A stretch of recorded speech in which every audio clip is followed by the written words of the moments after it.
তুই নাকি রাজি না ভাইয়াকে বিয়ে করতে? চিত্রা বিছানায় শুয়ে শুয়ে ফোন স্ক্রল করছিল।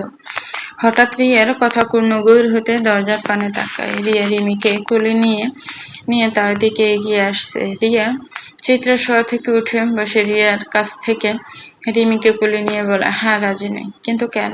আমি এখন এই বিয়েটি করবো না। তোকে তো ফোর্স করা হয়নি। যখন বিয়ে করতে চাস তখনই করবে, এখন না হয় কাবিন করে রাখবে। আমি তো বলছি আমি বিয়ে করবে না, এত জোর কেন করছিস? বিয়ে না করার একটা রিজন দে। কি রিজন দিব? রাতুল ভাইয়াকে দেখলে আমার কোনো ফিলিংস আসে না। যার প্রতি ফিলিংস আসে না তাকে কেন বিয়ে করতে যাব? রিয়া সন্দেহজনক দৃষ্টি নিয়ে বলে, কাউকে পছন্দ করিস বা ভালোবাসিস? চিত্রা বিছানা থেকে রিমিকে নিয়ে উঠল। রিমির দিকে তাকিয়ে মনে মনে বলল, যাকে ভালোবেসেছিলাম, যাকে পছন্দ করতাম, তার সাথেই তো সংসার করছিস। কি হলো বল? কাউকে কি পছন্দ বা ভালোবাসিস? না, কাউকে ভালোবাসি না, পছন্দও করি না। রাতুল ভাইয়াকে আমার পক্ষে বিয়ে করা সম্ভব নয়, দ্যাটস ফাইনাল। রিয়া তপ্ত শ্বাস ফেলে ঘর থেকে বেরিয়ে চলে গেল। রাতুলের জন্য এসেছিল রিয়া। রাতুল ফোন করে রিয়াকে বলেছে যেন চিত্রাকে সে বুঝায়, কিন্তু চিত্রা তো না করেছে বারংবার। যেখানে সম্পর্ক শুরুতেই না না করছে, সেখানে সম্পর্ক শুরু না করাই শ্রেয় রিয়ার মতে। রিয়া নিজের রুমে এসে বিছানায় বসতে রায়ান রিয়াকে জড়িয়ে ধরে। রিয়া স্মিথ হাসে। রায়ান রিয়ার ঘাড়ে মুখ ডুবিয়ে দিয়ে বলে, কি বললো তোমার ননদি? কি আর বলবে, আগে যেটা বলেছে সেটাই বললো, রাজি না। যেহেতু রাজি না, তাহলে আর এই সম্পর্কের জন্য জোর না দেওয়াই ভালো। আমারও সেটাই মনে হয়। শোনো না। বলো, শুনছি তো। বলছি বয়স তো হচ্ছে। হচ্ছে তো। রিয়া বিস্ময়ে তাকিয়ে বলে, বয়স হচ্ছে তো কি হয়েছে? না মানে রিমিও বড় হয়ে যাচ্ছে। হ্যাঁ, স্কুলে ভর্তি করিয়ে দিতে হবে। দূর, আমি স্কুলের কথা বলিনি। তাহলে? রিমিরও তো একটা ভাই বোনের দরকার।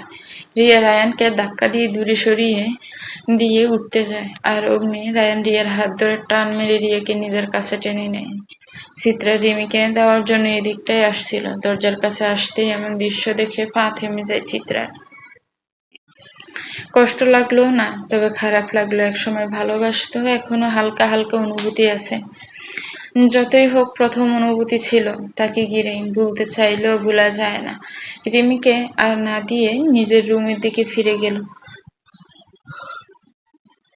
রাফি এসেছে। সোফায় বসে চিত্রাকে ডাক দেয়।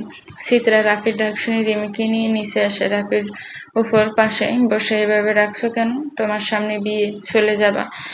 বাইকে একটু আদর যত্ন করে কফি প্লাস রান্না বান্না করে কিছু খাওয়াও। মুহূর্তে চিত্রার মাথা গরম হয়ে গেল। কিসের বিয়ে? বিয়ে করছো তোমরা বুঝতেছি না। একবার বলেছি না আমি বিয়ে করব না, তবুও শুধু বারবার একই ফেসাল করে যাচ্ছ। রাভি অবাক হয়ে তাকালো চিত্রার দিকে। রাগার মতো তো তেমন কোনো কথা বলেনি।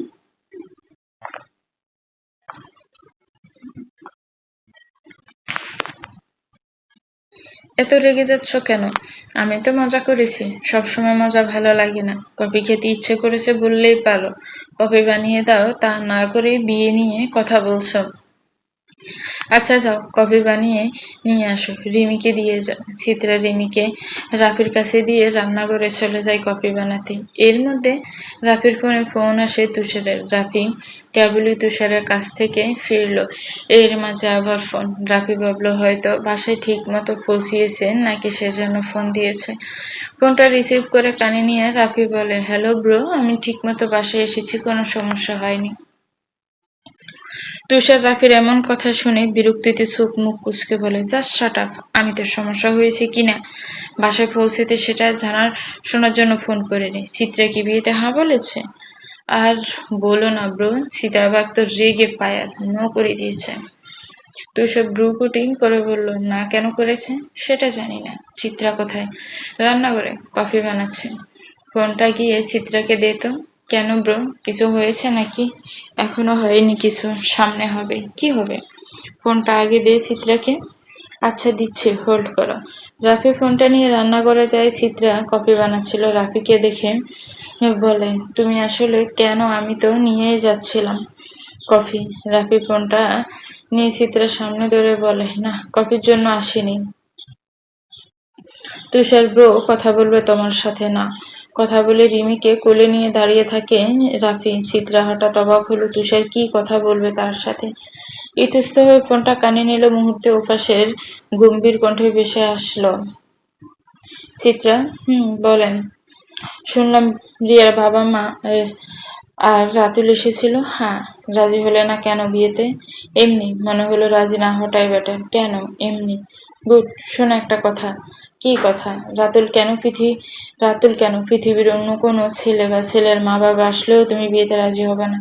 স্মৃতিরা তুষারের কথার মানে বুঝল না। রাজি কেন হবে না? রাজি কেন হবে না? কারণ তুমি অন্য কারোর জন্য তৈরি। সে ব্যতীত অন্য কেউ আসলে রাজি হবে না। গুরু কি বলেন? আমি আবার কার জন্য তৈরি? আর সেই কেউটা কে? রাফি দাঁড়িয়ে দাঁড়িয়ে চিত্রার কথাগুলো শুনছে। তার মাথায় আসছে না হঠাৎ তুষার বউ চিত্রার বিয়ের কথা শুনে এমন করছে কেন। তুষার তপ্ত শ্বাস ফেলল। তার ঘুরিয়ে পেঁচিয়ে কথা বলার অভ্যাস নেই। কাল কোচিং ছুটির শেষে বাহিরে দাঁড়াবে। আমি আসবো, কথা আছে। কি কথা? ফোনে কথা সম্ভব নয়, যা বলার কালই বলবো। কথাটা বলে তুষার ফোন কেটে দেয়। চিত্রা একবার ফোনের দিকে তাকিয়ে ফোনটা রাফির হাতে দেয়। রাফি ফোনটা নিয়ে চিত্রার দিকে তাকিয়ে বলে, সীতাবাগ, তোমার আর ব্রোর মাঝে কি কিছু আছে? চিত্রা কফির মগটা রাফির হাতে দিয়ে বলে, আমার আর তুষার ভাইয়ের মাঝে কি থাকবে? না মানে বউ যেন কেমন করছে না? তোমার বিয়ের খবর শুনে কেমন যেন একটা হাবভাব করলো। চিত্রা রাফির থেকে রিমকে কোলে নিয়ে বলে, কেমন হাবভাব? ওই তো, গল্পে বা নাটকে বয়ফ্রেন্ড গার্লফ্রেন্ডের বিয়ের খবর হঠাৎ করে শুনলে যেমন রিয়েক্ট করে তেমন। চিত্রা ব্রু কুঁচকে বলে, মানে? মানে আমার মনে হয় তুষার বউ তোমাকে অন্য নজরে দেখে, বোনের থেকেও বেশি কিছু ভাবে। চিত্রা রান্নাঘর থেকে বের হয়ে যেতে যেতে বলে, ধুর ভাইয়া, কি বলো? তুষার ভাইয়ের মনের মানুষ আছে। তুষার মুখে রাফি কফি মুখে নিতে যাচ্ছিল। চিত্রার কথা শুনে কফি আর খাওয়া হলো না। রাফি কফির মগ হাতে নিয়ে চিত্রার পেছন পেছন গিয়ে বলে, কি বলো? এটা ব্রোয়ের মনের মানুষ আছে? হুম। রাফি সন্দেহজনক দৃষ্টি নিয়ে বলল, তুমি কিভাবে জানো?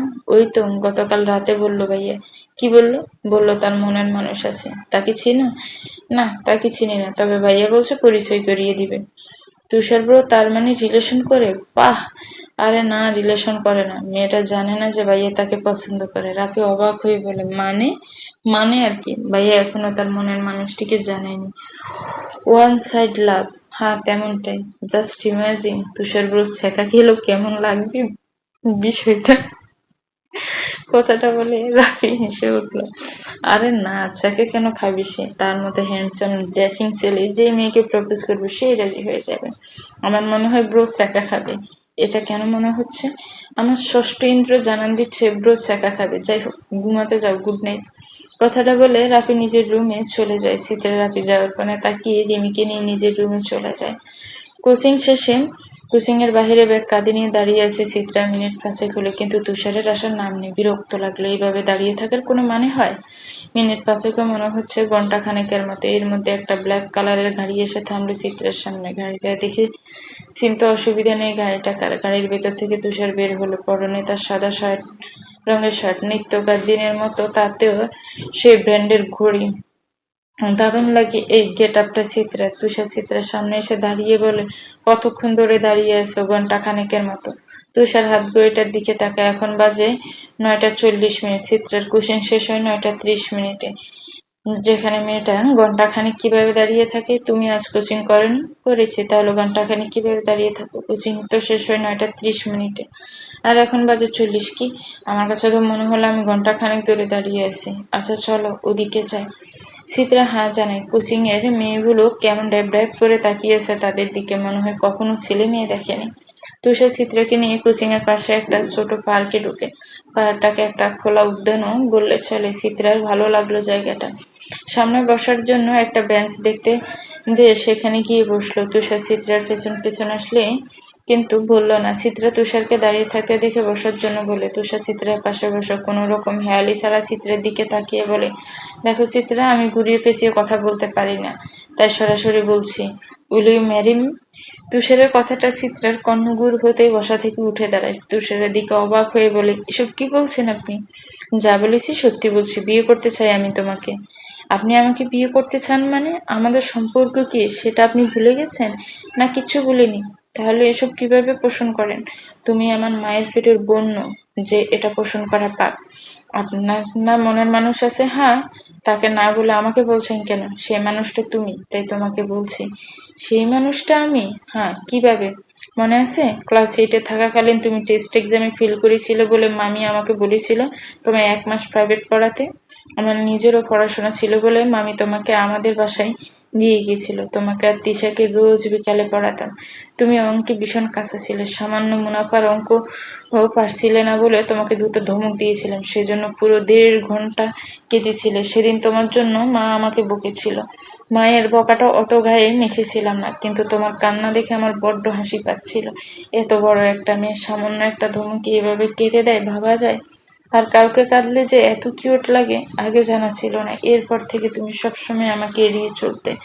তোমার ইগনোরটা আমার ইগোতে লাগছিল। তুষারকে কোনো মেয়ে ইগনোর করেছে? তোমার সাথে সেরে কথা বলতে গেলেও তুমি এড়িয়ে চলতে। কিন্তু তোমার সাথে কথা না বললে আমার হাসপাস লাগতো, দম বন্ধ লাগতো। এরপর তুমি 15 দিনের মাথায় বাসায় চলে গেলে।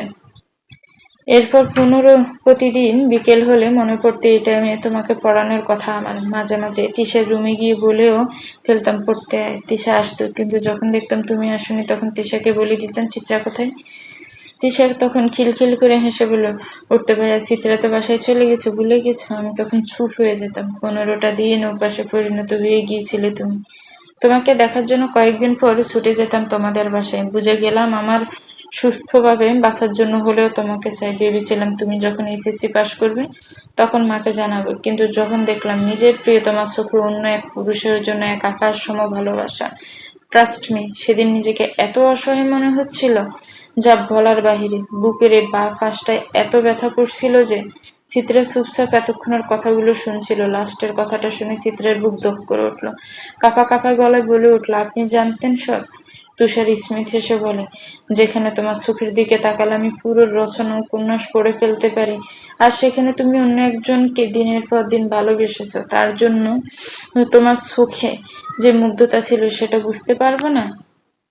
সেদিন যখন তোমায় দেখলাম রায়ান ভাইয়াকে পাওয়ার জন্য বড় মামের হাত ধরে আকুতি মিনতি করে কান্না করতে, ট্রাস্ট মি, ইচ্ছে করছিল তোমাকে জাপটে ধরে বুকের মধ্যে নিয়ে বলি, এই চিত্রা, ভুল মানুষের জন্য একদম চোখের জল ফেলবে না। এই শাস্তিটুকু তোমার প্রাপ্য। তুমি কেন আমায় ভালো না বেসে রায়ান ভাইয়াকে আমার ভালোবাসা দিয়ে দিয়েছো? কিন্তু বলতে পারিনি, নীরবে সয়ে গেছি। রায়ান ভাইয়ার বিয়ের কথা শুনে আমার সাথে বেশি মনে হয় খুশি আর কেউ হয়নি সেদিন। রায়ান ভাই নিজেও জানে না। ভেবেছি রায়ান ভাইয়ের বিয়ের ঝামেলা মিটে গেলে এবার সত্যি সত্যি আম্মুকে পাঠাবো তোমার আর আমার বিয়ে নিয়ে কথাবার্তা বলার জন্য। কিন্তু হুট করে বিয়ের দিন ছোট মামুর সাথে আমেরিকা চলে গেলে। কথাটা যখন আমার কানে এসেছিল, বিশ্বাস করো, খুব ইচ্ছে করছিল তোমাকে সামনে এনে ঠাস ঠাস করে কয়েকটা থাপ্পড় দিতে। যখনই তোমাকে নিজের করে নেওয়ার প্ল্যান করি তখনই তুমি সেই প্ল্যানে এক বালতি জল ঢেলে দাও। চিত্রা মনোযোগ দিয়ে তুষারের কথা শুনলো। এর মধ্যে আর কাউকে ভালোবাসেননি, আর কাউকে ভালোবাসার মতো সময় পাইনি, তাই বাসিনি। তুমি আমেরিকায় চলে যাওয়ার পর আমি পড়াশোনার পাশাপাশি আব্বুর বিজনেসের হাল ধরি। শ্রম প্লাস সময় পড়াশোনার বিজনেসেই দিতে গিয়ে আর সময় হয়ে ওঠেনি অন্য কাউকে ভালোবাসার। আপনি তো জানেন আমি রায়ান ভাইকে ভালোবাসি। চিত্রের উদাস ভঙ্গিতে বলা কথাটা তুষারের বুকে তীরের মতো গেঁথে জিহ্বা দিয়ে শুষ্ক ঠোঁটটাকে ভিজিয়ে বলে, এখনো ভালোবাসো রায়ান ভাইয়াকে? চিত্রা হেসে ফিরে, কেন যে মুখ থেকে এটা বের হলো? দৃষ্টি তুষারের দিকে রেখে বলে, সত্যি বলবো? হ্যাঁ, আমি এখনো তাকে ভুলতে পারিনি তুষার ভাই। প্রথম অনুভূতি ছিল তাকে ঘিরে, তাকে পাইনি বলে যে বলবো তাকে ভালোবাসিনি, এটা ভুল। আমার এখনো রায়ান ভাইকে দেখলে কষ্ট হয়, বুঝতে পারছি। তাকে তো পাওয়া সম্ভব না, সে ম্যারিড, বাচ্চা আছে। চিত্রা মুচকি হাসলো তুষারের কথা শুনে। আপনি কি ভাবছেন তাকে দ্বিতীয়বার পাওয়ার সুযোগ আসলে আমি তাকে গ্রহণ করব? কখনোই না। সেই বউ বাচ্চা নিয়ে সুখী থাকুক, এটাই চাই। আর তোমার সুখ? সুখ কি নিজের হাতে ধরে আনা যায় জীবনে তুষার ভাই? চাইলেই আনা যায়। আমি চাই তোমার লাইফে সব সুখ এনে দিতে, কিন্তু সেক্ষেত্রে তোমার অনুমতি তুষার চায় না। আজ আসি, ভালো থাকবেন। কথাটা বলে চিত্রা উঠতে নিলে তুষার বলে ওঠে, জবাবটা দিয়ে গেলে না? চিত্রা তুষারের পানে চেয়ে বলে, কিসের জবাব? বিয়ে করার ব্যাপারটা নিয়ে। আমি এখনই বিয়ে করতে চাই না। বিয়ে করার ইচ্ছা থাকলে রাতুল ভাইয়াকে ফিরিয়ে দিতাম না। রাতুলের নাম চিত্রার মুখে তুষারের কপালে দু ভাঁজ পড়ল। মুখটা গম্ভীর হলো। তুমি ফিরিয়ে না দিলেও বিয়েটা কিন্তু হতো না। কেন? কারণ ওই তুষার হতে দিত না। কি করতেন? বেশি কিছু না, রাতুলকে বুঝাতাম চিত্রা শুধুই তুষারের। তাকে বিয়ে করার স্বপ্ন যেন মাথা থেকে বের করে দেয়। আপনি আগের তুষার ভাই ঠিক ছিলেন, এখন আপনার সাথে কথা বলতে গেলেও আনইজি লাগবে। আচ্ছা, তাহলে মেসেজে বলে দিয়ে। মেসেজে কি বলবো? বলবো আমি রাজি বিয়ে করতে। আমি বললাম না আমি রাজি না। আপনাকে আমি ভাইয়ের তুষার চিত্রাকে পুরো কথা শেষ করতে দিল না, তার আগেই বলে উঠল, জাস্ট শাট আপ। তোমার এটা জাতীয় ভাষা হয়ে গেছে। আমি আপনাকে ভাইয়ের নজরে দেখি এটা বলা। দেখি তুমি ভাইয়ের নজরে আমায় দেখো নাকি কি নজরে দেখো সেসব নিয়ে আমার মাথা ব্যথা নেই। আমি তোমাকে কখনো বোনের নজরে দেখিনি, বিকজ আমার নিজের একটা বোন আছে, যাকে তাকে বোন বানানোর রুচি আমার নেই। তবে আমি বাদে আর সবাইকেই ভাইয়ের নজরে দেখো, কোনো সমস্যা নেই। আর একটা কথা, চিত্রা ব্রু কুচকে বলল, কি? তুমি তো সবাইকে ভাইয়ের নজরে দেখো, তাহলে রায়ান ভাইকে ভাইয়ের নজরে না দেখে এক্সট্রা নজরে কেন দেখলে? আমি কি জানতাম নাকি সে আমার ভাগ্যে নেই? তাহলে তো জীবনেও তার কেয়ার দেখে এসব একতরফা ভেবে বসতাম না। রায়ান ভাইয়ের কেয়ার গুলো তোমার চোখে পড়লো, কিন্তু আমার ভালোবাসাগুলো চোখে পড়লো না তোমার? তোমাকে এক নজর দেখার জন্য বারবার ছুটে যেতাম। পুরনো আসন্দ কেন কাটছেন? আমি বাসায় যাচ্ছি, আপনিও বাসায় যান। বিয়ে? আশ্চর্য, বিয়ে বিয়ে করছেন কেন? বিয়ের বয়স হয়েছে আপনার? আপনার? তুষার একবার নিজের দিকে তাকিয়ে ফের চিত্রের দিকে তাকিয়ে অবাক হয়ে বলে, তোমার 21 আর আমার 28, এটা কি বিয়ের উপযুক্ত বয়স বলে না? আমি এত কিছু জানি না। আমার সামনে পড়াশোনা আছে, সেটাই প্রকাশ দিতে চাই। তুষার বসা থেকে উঠে চিত্রার হাত ধরে গাড়ির দিকে যেতে যেতে বলে, সমস্যা নেই, বিয়ের জন্য তোমার পড়াশোনার কোনো ক্ষতি হবে না। আবার সে বিয়ে? তুষার গাড়ির দরজা খুলে চিত্রাকে ইশারায় বসতে বলে। চিত্রা গাড়িতে বসলে তুষার চিত্রার দিকে কিছুটা ঝুঁকে বলে, দেখো, আমার ওসব নিব্বির মতো লুতুপুতু প্রেম করার বয়স নেই। ডিরেক্ট বিয়ে করে হ্যাপিলি একটা সংসার করতে চাই, হালাল ভাবে।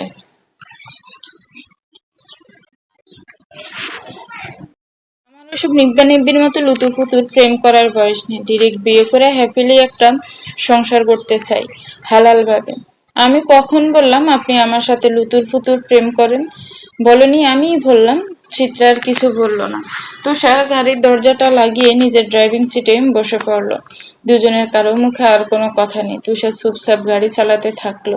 সে জানতে চিত্রা রাজি হবে না, কিন্তু তুষারের মনে হলো তার সব বলে দেওয়া উচিত। এতগুলো বছর তো নিজের মাঝে চেপে রেখেছিল, আজ না হয় সেসব বলে দিল। কাউকে ভালোবাসলে তাকে বলে দেওয়া উচিত, তবে সবার ক্ষেত্রে না। এই জিনিসটা সবার লাইফে স্যুট করে না। অপর পাশের মানুষটা সঠিক হলে কেবলই নিজের অনুভূতিগুলো জানিয়ে দেওয়া উচিত। ভুল মানুষকে বলে নয়, ভুল মানুষকে বললে সবসময় আফসোস করতে হবে কেন তাকে নিজের অনুভূতি জানাতে গেলে, এটা ভেবে। তুষার চিত্রাদের বাসার সামনে এনে গাড়ি থামে। চিত্রা গাড়ি থেকে নামলো। তুষারকে নামতে না দেখে বলে, যাবেন না ভেতরে? না। তাহলে সাবধানে যাবেন। আসি। কথাটা বলে চিত্রা ভেতরে ঢুকে যায়। তুষার চিত্রা যাওয়ার পানে তাকিয়ে অফিসে চলে যায়। বাড়ির পাশের রাস্তায় পাশ ঘেঁষে হেঁটে চলছে তৃষা আর লিমন, গন্তব্য তাদের টিএসসি। লিমন তৃষার খুব ভালো ফ্রেন্ড। বাসা তৃষাদের 3 বাড়ি পেছনে।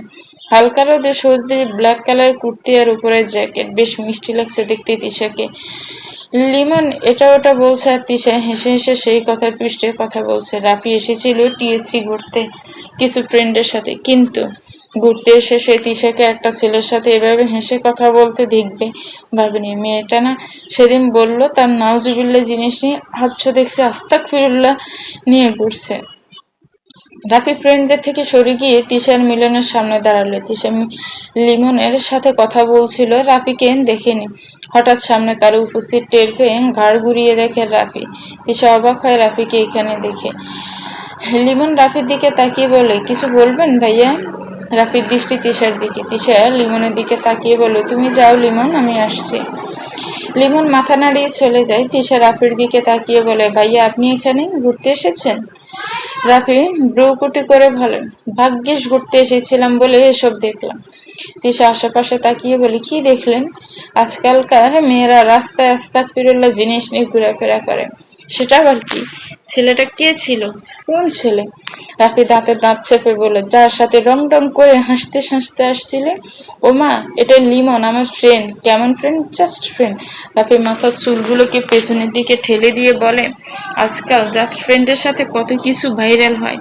কি ভাইরাল হয়? কি আবার? আমার মাথা, মেয়ে মানুষ, ছেলে ফ্রেন্ড কেন থাকবে? আশ্চর্য, এভাবে কথা বলছেন কেন? ফ্রেন্ড থাকা দোষের নাকি? আপনারও তো ফ্রেন্ড আছে। রাফি তার ফ্রেন্ড সার্কেলের দিকে তাক করে বলে, দেখো তো আমার ফ্রেন্ড সার্কেলও কোনো মেয়ে ফ্রেন্ড আছে নাকি? পিছে তাকালো, তিনজন ছেলে দাঁড়িয়ে আছে। না, নেই। তাহলে তোমার কেন ছেলে ফ্রেন্ড থাকবে? আমরা একই ডিপার্টমেন্টে পড়ি। So what? বাসাও পাশাপাশি, সেজন্য তার সাথে মিশতে হবে তোমার? আশ্চর্য, মিশলে কি হবে? মিশবা কেন? তো আমি কি মিশবো না? ও কথা বলতে আসলে কি করব? কিছু জিজ্ঞেস করলে হাঁ হু বলবে। বেশি মিশার দরকার নেই, কেমন? আচ্ছা, আপনি এখানে এসেছেন কেন বললেন না তো? এমনি ঘুরতে। বাসায় যাবেন এখন? না, অফিসে যাব। আজ জমির ওখানে যেতে হবে। এখন? হ্যাঁ। আচ্ছা, তাহলে সাবধানে যান। ছেলেদের সাথে মিশবে না, মনে থাকে যেন। আচ্ছা। রাফি আর কিছু না বলে ফ্রেন্ডদের থেকে বিদায় নিয়ে চলে যায়। তিশা ক্লাসে চলে আসে। চিত্রা বাসায় ঢুকে নিজের রুমে ঢুকতেই দেখে তার মা তার বিছানা গোছাচ্ছে। চিত্রা মাকে জড়িয়ে ধরে চয়নিকা বেগম মেয়েকে সামনে এনে বলে, তোমার অ্যাডমিশন পরীক্ষা কবে? এই তো সপ্তাহখানেক পর। কেন বলো তো? তোর পরীক্ষা শেষ হলে আমরা সবাই গ্রামে বেড়াতে যাব। চিত্রা উৎফুল্ল নিয়ে বলে, দাদু বাড়ি? হ্যাঁ, তোর দাদাভাই আজ ফোন করে বলেছে যেতে। কতগুলো দিন তোকে দেখে না, আর শীতের কাল তো চলেই এসেছে। হ্যাঁ, দাদির বানানো পিঠা জাস্ট ওয়াও আর ওয়াও। আজ কোচিং থেকে ফিরতে দেরি হলো যে? চিত্রা চুপ হয়ে গেল। মাথা থেকে হিজাব খুলতে খুলতে বলে, ওই এমনি নতুন ফ্রেন্ড হয়েছে, গল্প গুজব করছিলাম একটু। ও আচ্ছা, তোর ফুফিকে একটু ফোন দে তো। চিত্রা ভ্রুকুটি করে বলে, কেন? তোর ফুফিকে বলতে হবে তোর ফুফা যেন আসার সময় সিলেট থেকে চা আনে, তোর দাদু নিয়ে যেতে বলেছে। ফুফিরা সবাই যাবে নাকি? সেটা তো জানি না, হয়তো যাবে। ও আচ্ছা, তুমি যাও, আমি ফ্রেশ হয়ে ফোন দিচ্ছি। হ্যালো আপা, বাইকে আসার সময় সিলেটে চা নিয়ে আসতে বললেন তো। বাবা নিয়ে যেতে বলেছে। তানিয়া বেগম স্মিথ হেসে বলে, তোমার বাইকে বলে দিয়েছি আগে, আজ ফেরার পথে নিয়ে আসবে। তোমরা যাবে কবে গ্রামে? এই তো চিত্রের এক্সামের ঝামেলা শেষ হলে। আপনারা যাবেন না? হ্যাঁ, যাব। একসাথেই তো তাহলে যাওয়া যায়। আমি আর তিশা না হয় যেতে পারবো, কিন্তু তুষার আর তার বাপের তো আগে সময় বের করতে হবে। সেটাও ঠিক। আচ্ছা, আজ রাখি, রান্না বান্না করতে হবে। ভাবি আর ভাইয়ের বাসায় গেছে। আচ্ছা, রাখো। সয়নিকা বেগম ফোনটা কেটে মেয়ের হাতে ধরিয়ে দেয়। চিত্রা ফোনটা নিয়ে সোফায় বসে টিভিতে রোডিস দেখতে থাকে। এর মধ্যে উপর থেকে রায়ন কয়েকটা ফাইল নিয়ে এসে চিত্রার ওপর পাশে বসে। চিত্রা নড়ে চড়ে বসে, একবার টিভির দিকে তো আরেকবার রায়নের দিকে তাকাচ্ছে। রায়ন চিত্রার দিকে তাকিয়ে বলে, তোমার এক্সাম কবে? চিত্রা টিভির দিকে চেয়ে বলে, 28 তারিখে। তো পড়াশোনা না করে টিভির সামনে বসে আছো কেন? সবসময় কি পড়াশোনা করতে হবে নাকি? আর এই সন্ধ্যায় কে পড়তে বসে? সব স্টুডেন্ট সন্ধ্যাতেই পড়তে বসে। টিভি বন্ধ করে পড়তে যাও। চিত্রার টিভিটা বন্ধ করে ফোনটা হাতে নিয়ে উপরে চলে যায়। নিজের রুমে না ঢুকে সোজা বাবার কাছে চলে যায়। দরজার সামনে এসে দরজা পাক করে দেখে তার বাবা ঘরে নেই। সন্ধ্যার সময় তার বাবা তো স্টাডি রুমে থাকে। চিত্রা ছুট লাগালো স্টাডি রুমে। সাহেলা আহমেদ স্টাডি রুমে বসে বই পড়ছেন। চিত্রা চুপি চুপি রুমে ঢুকে বাবার পাশে বসল। রুমটা চারিদিকে 4টা বড় বুক সেলফ, তাতে রয়েছে হরেক রকমের বই। সাহেল আহমেদ নিজের পাশে কারো উপস্থিতি টের পেয়ে গাড় ঘুরিয়ে দেখে তার মেয়ে বসে আছে। মুচকি হাসেন, আজ হঠাৎ এ ঘরে যে? এমনি। বই পড়বে? হ্যাঁ। যাও, পছন্দ মতো একটা বই নিয়ে পড়ো। চিত্রা বাসা থেকে উঠে গিয়ে সেলফ থেকে হুমায়ুন আহমেদের অপেক্ষা নামক বইটা নিয়ে আসে। বইটা খুলে পড়তে নেবে, আর অমন সময় চিত্রার ফোন বেজে ওঠে। সাহেল আহমেদের কপালে দুবাজ পড়ল। বইয়ের দিকে চোখ রেখে বলল, পড়ার সময় ফোন রাখি সাথে রেখো না, এরা প্রচুর বিরক্ত করে। চিত্রা বইটা টেবিলে রেখে স্টাডি রুম থেকে বের হয়। রাতুল ফোন দিয়েছে। একবার ভাবলো ফোনটা রিসিভ করবে না, কিন্তু একটা মনে করে ফোনটা রিসিভ করলো চিত্রা। ওপাশ থেকে ভেসে আসলো, কেমন আছো চিত্রা? আলহামদুলিল্লাহ, ভালো আছি। আপনি? আমি ভালো নেই। চিত্রা বউকুটি করে জিজ্ঞেস করলো, ভালো নেই কেন? বিয়েটা কি করা যায় না? করা গেলে অবশ্যই আমি না করতাম না। অন্য কাউকে পছন্দ করো? না। কাল একবার দেখা করতে পারবা? কেন? একটু দেখা করতাম। বাসায় আসুন। না, তোমার কোচিং এর সামনে দাঁড়িয়ে থেকো। আচ্ছা, রাখি। কথাটা বলে চিত্রা ফোন কেটে দেয়। একদিকে তুষার ভাই, আরেকদিকে রাতুল ভাই। চিত্রা তপ্ত শ্বাস ফেলে নিজের রুমে চলে আসে।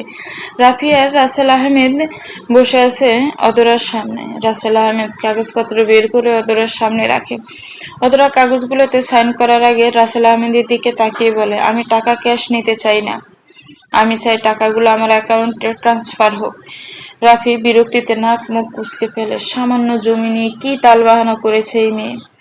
ফার্স্ট দেখে এতটা ভালো লেগেছিল, এখন ততটাই বিরক্ত লাগে। আপনার টাকাগুলো আপনার অ্যাকাউন্টে ট্রান্সফার হয়ে যাবে, আর প্যারা নিয়েন না তো, সাইন করেন এখন।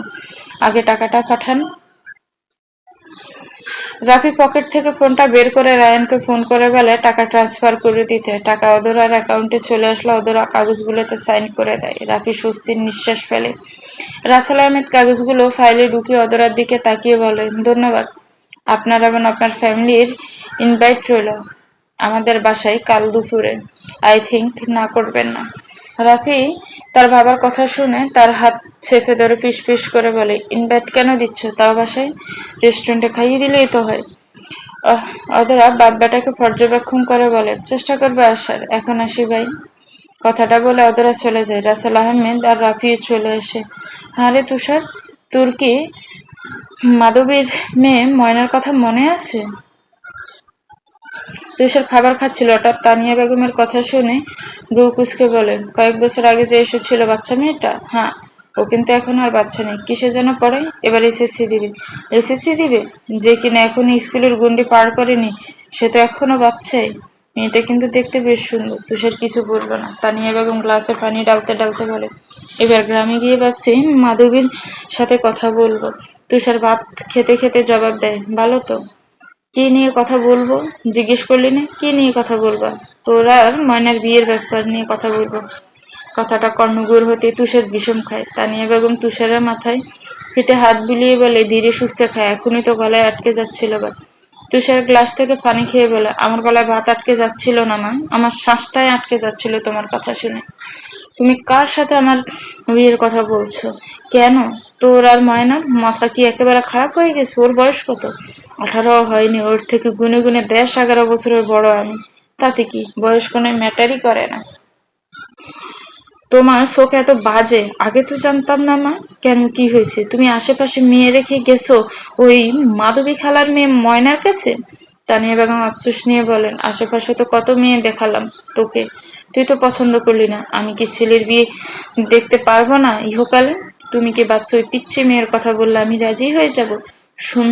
সুন্দরী রাজি না হওয়ার কি আছে? সুন্দর দুই দুই, তুমি পানি খাও মা। সিঁড়ি থেকে নামতে নামতে কথাটা বলে তিশা। তানিয়া বেগম রাগী দৃষ্টি নিয়ে মেয়ের পানি চায়। তুষার প্লেটে হাত ধুয়ে উপরে চলে যায়। তানিয়া বেগম মেয়ের কান ধরে বলে, সব সময় কথার মাঝে কথা বলাই লাগবে, তাই না? তিশা তানিয়া বেগমের হাত থেকে কান ছাড়াতে ছাড়াতে বলে, কানটা তো ছাড়াও, ব্যথা পাচ্ছে। তানিয়া বেগম কান ছেড়ে দেয়। তুমি এত মেয়ে দেখছো, কই তোমার ভাইয়ের মেয়েকে তো দেখলে না? তানিয়া বেগম বিরক্তি নিয়ে বলে, কার কথা বলছিস? কে আবার? মামুর মেয়ে চিত্রা। ওরেও তো পারো এই বাড়ির বউ বানিয়ে আনতে। তানিয়া বেগম কিছু বলতে গিয়েও বলতে পারলো না। তিশাকে নিজের কাছে টেনে নিয়ে বলে, তিশার কে কি একবার চিত্রার কথা বলবে দেখবো? দেখো গিয়ে বলে, রাজি হবে তো? সেটা আমি কি জানি নাকি? আগে গ্রামে গিয়ে নি, ঘুরে আসি, তারপর কোমর বেঁধে নামবো। ছেলের বিয়ে দিয়েই ছাড়বো। কবে যাচ্ছি আমরা? চিত্রার এক্সাম শেষ হোক, তারপরে সবাই একসাথে যাবে নাকি? হ্যাঁ, তোর বাবা তো বললো এবার সবাইকে সাথে একসাথে যাবে। ভাইয়া কি আমাদের সাথে যাবে? জানি না, ওরা তো এখনো বলাই হয়নি। এখনো তো দেরি আছে, বলনি? খাইতে দাও, পড়া আছে আমার। শুধু ছেলেদেরই ডেকে ডেকে খাবার দাও, আমাকে তো ডাকতে পারো না? পারো, সাথে হিংসুটে, শুধু আমার ছেলেটাকে হিংসে করে। রাফি ভাইয়া কি করা যায় বলো তো? রাফি আর চিত্রা কোচিং এর বাইরে হাঁটছে। চিত্রার কথা শুনে রাফি মাথা উঁচু করে তাকিয়ে বলে, কি করবা? আর বললো না, রাতুল ভাই আসতেছে। রাতুল কেন আসতেছে জানি না, ওই যে দেখো রাতুল আসছে। চিত্রা তাকিয়ে দেখে সত্যি রাতুল তাদের দিকে এগিয়ে আসছে। চিত্রা আশেপাশে তাকালো। রাতুল চিত্রার সামনে এসে দাঁড়িয়ে বলল, বাহ, রাফিকেও সাথে নিয়ে এসেছো দেখছি। কি আর করবো বলুন, বোন তো, একা তো বাহিরে ছাড়া যায় না, ভাই হিসেবে এটুকু তো করতেই হয়। রাতুল ইতমিশ হাসলো। রাফির কথাটা তার মোটেও পছন্দ হয়নি। একটু সাইডে আসবে, কথা বলতাম। চিত্রা রাফির পানে তাকালো। রাফি ইশারায় যেতে বলল। চিত্রা রাতুলের পেছন পেছন গেল কিছুটা সামনে। চিত্রা বলছিলাম কি, আর একটা বার কি ভেবে দেখা যায় না? কি বিয়েটা নিয়ে? না মানে, মা আজ মেয়ে দেখতে যাবে। দেখেন রাতুল ভাই, আপনার মা যাকে দেখতে যাচ্ছে তাকে বিয়ে করুন, আপনি সুখী হবেন। আমার জবাব আগেও যা ছিল এখনো তাই থাকবে, এটাই শেষ কথা। হ্যাঁ, আচ্ছা তাহলে ভালো থেকো। রাতুল চলে যায়। রাফি এগিয়ে এসে বলে, কি বললো? চিত্রা রাফি দিয়ে তাকিয়ে বলল, কি আর বলবে, ওই বিয়ে নিয়ে কথা বললো। তুমি কি বললে? আগেও যা বলেছি তাই বললাম। রাজি হলেও তো পারতে। কখনোই না। চলে চলো বাসায়। রাফি মাথা নাড়িয়ে গাড়ির দিকে এগিয়ে যায়। চিত্রার তপ্ত শ্বাস ফেলে। রাতুল একমাত্র রিয়ার ভাই দেখেই চিত্রা রাতুলকে বিয়ে করবে না। রাতুলকে রিজেক্ট করতে কিছুটা খারাপ লাগলেও ভালো লাগা ছিল অসীম। কিছুটা রিভেঞ্জ নেওয়াই যায় সবার অগোচরে। শোনো, আজ দুপুরে বাসায় গেস্ট আসবে, ভালো মন্দ রান্না করো। রিয়া রিমিকে জামা পরিয়ে দিচ্ছিল। রায়ানের কথা শুনে ব্রু কুচকে বলল, কে আসবে বাসায়? রায়ান বিছানায় বসতে বসতে বলল, ওই তো সাভারে যে জমির জন্য ফ্যাক্টরির কাজ বন্ধ ছিল, ওই জমির মালিক। ও, আজ তো ফুফিদেরও আসার কথা। ফুফু এসেছে, সেজন্য ওদেরও ইনভাইট করেছে। রায়ান অবাক হয়ে বলে, ফুফু এসেছে সিলেট থেকে? হ্যাঁ, কাল এসেছে। ও আচ্ছা, রিমিকে দিয়ে যাও, দুপুর হলো। বলো তাড়াতাড়ি সাসিকে নিয়ে রান্নাবান্না সেরে ফেলো। রিয়া হুঁ জানিয়ে রিমিকে রায়ানের কোলে দিয়ে রুম থেকে বেরিয়ে যায়। বসার রুমে বসে সয়নিকা বেগমকে দেখে, সাসি কি কি রান্না করতে হবে বলে দিন, রান্না বসিয়ে দেই, বেলা হচ্ছে তো। সয়নিকা বেগম চিত্রার মাথায় তেল দিয়ে দিচ্ছিল। রিয়ার কথা শুনে বলে, তুমি রান্না করে যাও, আমি সব কেটে ধুয়ে রেখেছি, তুমি গরুর মাংসটা বসিয়ে দাও, আমি আসছি। রিয়া সয়নিকা বেগমের কথা শুনে রান্নাঘরে চলে যায়। চুলার সাইডে এক এক করে সব কেটে ধুয়ে রাখা আছে। রিয়া চুলাতে কড়াই বসিয়ে গরুর মাংসটা বসিয়ে দেয়। সয়নিকা বেগম চিত্রের চুলগুলো হাত খোপা করে বলে, যাও এখন গোসলটা করে ফেলো, একটু পর তোমার ফুফা ফুফি চলে আসবে। চিত্রা বসার থেকে উঠে দাঁড়ায়, ফোনটা সোফা থেকে নিয়ে রুমে চলে যায়। রুমে এসে আলমারি খুলে ব্ল্যাক কালারের একটা থ্রি পিস নিয়ে গোসলখানায় চলে যায়। গোসল করে টাওয়াল দিয়ে চুল ভালো করে মুছে হাত পায়ে মশরে ঝাড় দেয়। বিছানায় শুয়ে ফোনটা নিয়ে স্ক্রল করতে থাকে। এর মধ্যে হঠাৎ দরজায় টোকা পড়তে সেদিকে তাকায় চিত্রা। রায়ান এসেছে রিমিকে কোলে নিয়ে। চিত্রা শোয়া থেকে উঠে বসে, রায়ানের দিকে তাকিয়ে বলে, কিছু বলবে? রায়ান দরজার বাইরে থেকেই বলে, হ্যাঁ, আসলে একটু রিমিকে নিতে পারবা, আমার একটু বাহিরে যেতে হবে। চিত্রা বিছানা থেকে নেমে রায়ানের কোল থেকে রিমিকে নেয়। রায়ান এক সেকেন্ডও দেরি না করে চলে যায়। চিত্রা রিমিকে খাটে বসে, নিজে ফ্লোরে বসে দু হাতে গাল দিয়ে বলে, রিমি পুরি, এত কিউট কেন তুমি? রিমি চিত্রার কথা শুনে খিলখিল করে হেসে উঠল। চিত্রা রিমির গালে চুমু দিয়ে বলে, পাক্কা বুড়ি একটা। একটু নিজেকে নিয়ে প্রশংসা করলে হেসে কুটি কুটি হয়ে যায়। রিমিকে কোলে নিয়ে ব্যালকনিতে চলে আসলো চিত্রা। ব্যালকনি থেকে বাড়ির সামনেটা সব দেখা যায়। রিমিকে কোলে রেখে কয়েকটা সেলফি তুলে নিল দুজনে। ছবিগুলোর মধ্যে থাকা দুটো সুন্দর ছবি ফেসবুকে ডেতে দিল। তুষার রুমে বসে ফেসবুক স্ক্রল করছিল। হঠাৎ ফেসবুক রিফ্রেশ করে উপরে আসতেই চিত্রার ফেসবুক স্টোরির দিকে চোখ গেল। স্টোরির ভেতর ঢুকলো চিত্রার রিমির ছবি। তুষারের হাসি পেল ফিকটা দেখে। চিত্রা রিমির দিকে রাগী দৃষ্টি নিয়ে তাকিয়েছে আর একটাই গাল চেপে চুমু দিয়েছে। তুষার নিজের এক্সপ্রেশন প্রকাশ করলো চিত্রার স্টোরিতে 3টে হাহারি একটু দিয়ে। সচরাচর প্রত্যেককে মেয়ে ফেসবুক স্টোরিতে কোনো কিছু পোস্ট করলে মিনিটে মিনিটে চেক করে কয়জন দেখেছে আর কে কে রিয়েক্ট দিয়ে। চিত্রে একটু পর স্টোরি করতে গিয়ে দেখে লাভ কেয়ার হাহা এই 3টে রিয়েক্ট ছবির উপর বাসছে। ভিউজের মধ্যে ক্লিক করে দেখে সর্বপ্রথম তুষার আইডির নাম জল জল করছে আর নামের পাশে 3টা হাহারি। হাহা দেওয়া মানে বুঝলো না চিত্রা। বাজে লেগেছে নাকি চিত্রাকে?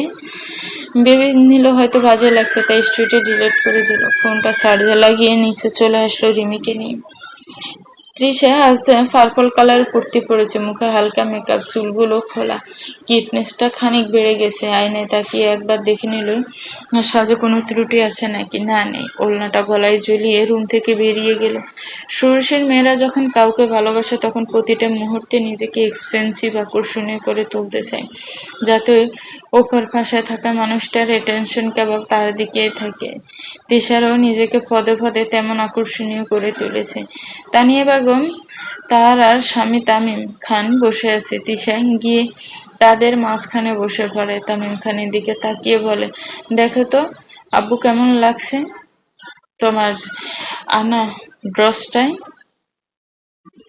তামিম খান মেয়ের দিকে তাকালো, মেয়ের মাথায় হাত দিয়ে বলল, মাশাআল্লাহ, আমার প্রিন্সেসটাকে অসম্ভব সুন্দর লাগছে।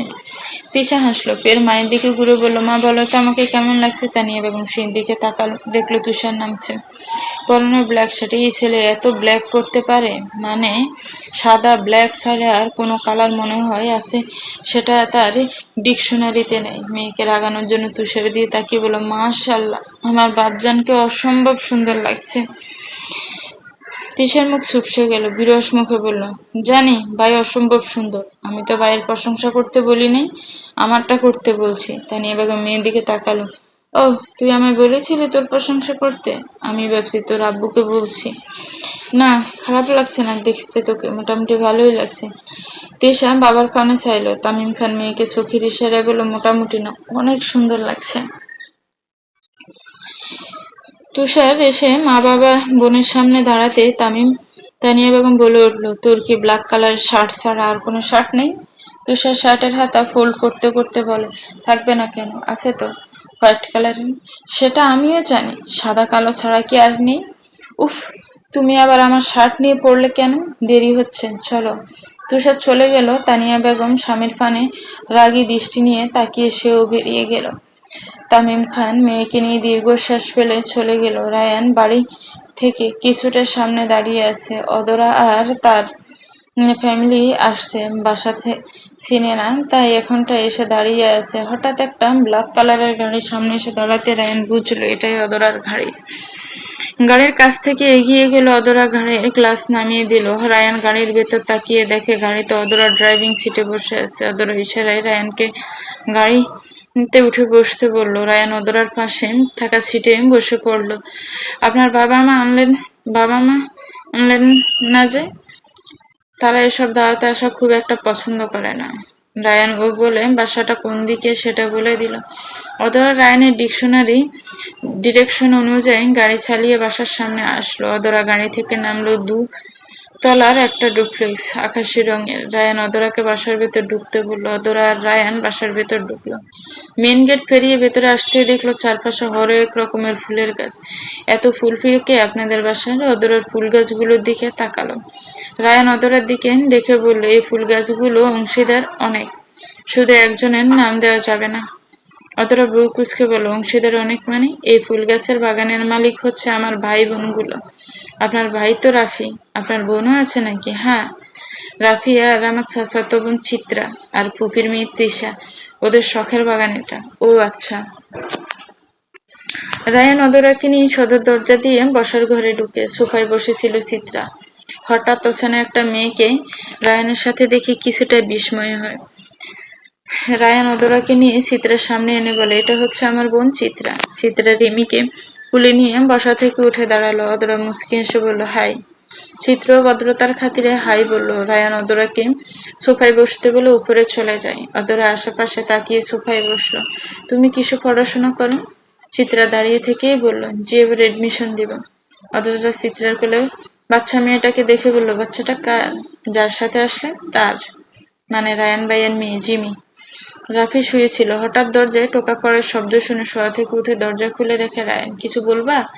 রায়ান ভেতরে ঢুকতে ঢুকতে বলে, এখনো রুমে কি করছিস? বাহিরে যা, অদরা এসেছে। রাফি বিরক্তি নিয়ে বলে, তাতে আমার কি? তোর কি মানে? মেয়েটাকে একটু সময় দে, চিত্র আছে ওখানে, বাবা আসছে। চিত্রা তো আছে, তাহলে আমার চিত্রা তো তেমন চিনে না অদরাকে, তুই যা। রাফি তপ্ত শ্বাস ফেলে নিচে নেমে আসলো। অদরা সেই দিকে তাকিয়ে দেখলো রাফি আসছে। রাফি অদরার পানে চাইলো। অদরা সেই একই ড্রেস আপ, সাদা শাড়ি, চুলগুলো হাত খোপা। রাফি এসে চিত্রার পাশে বসলো।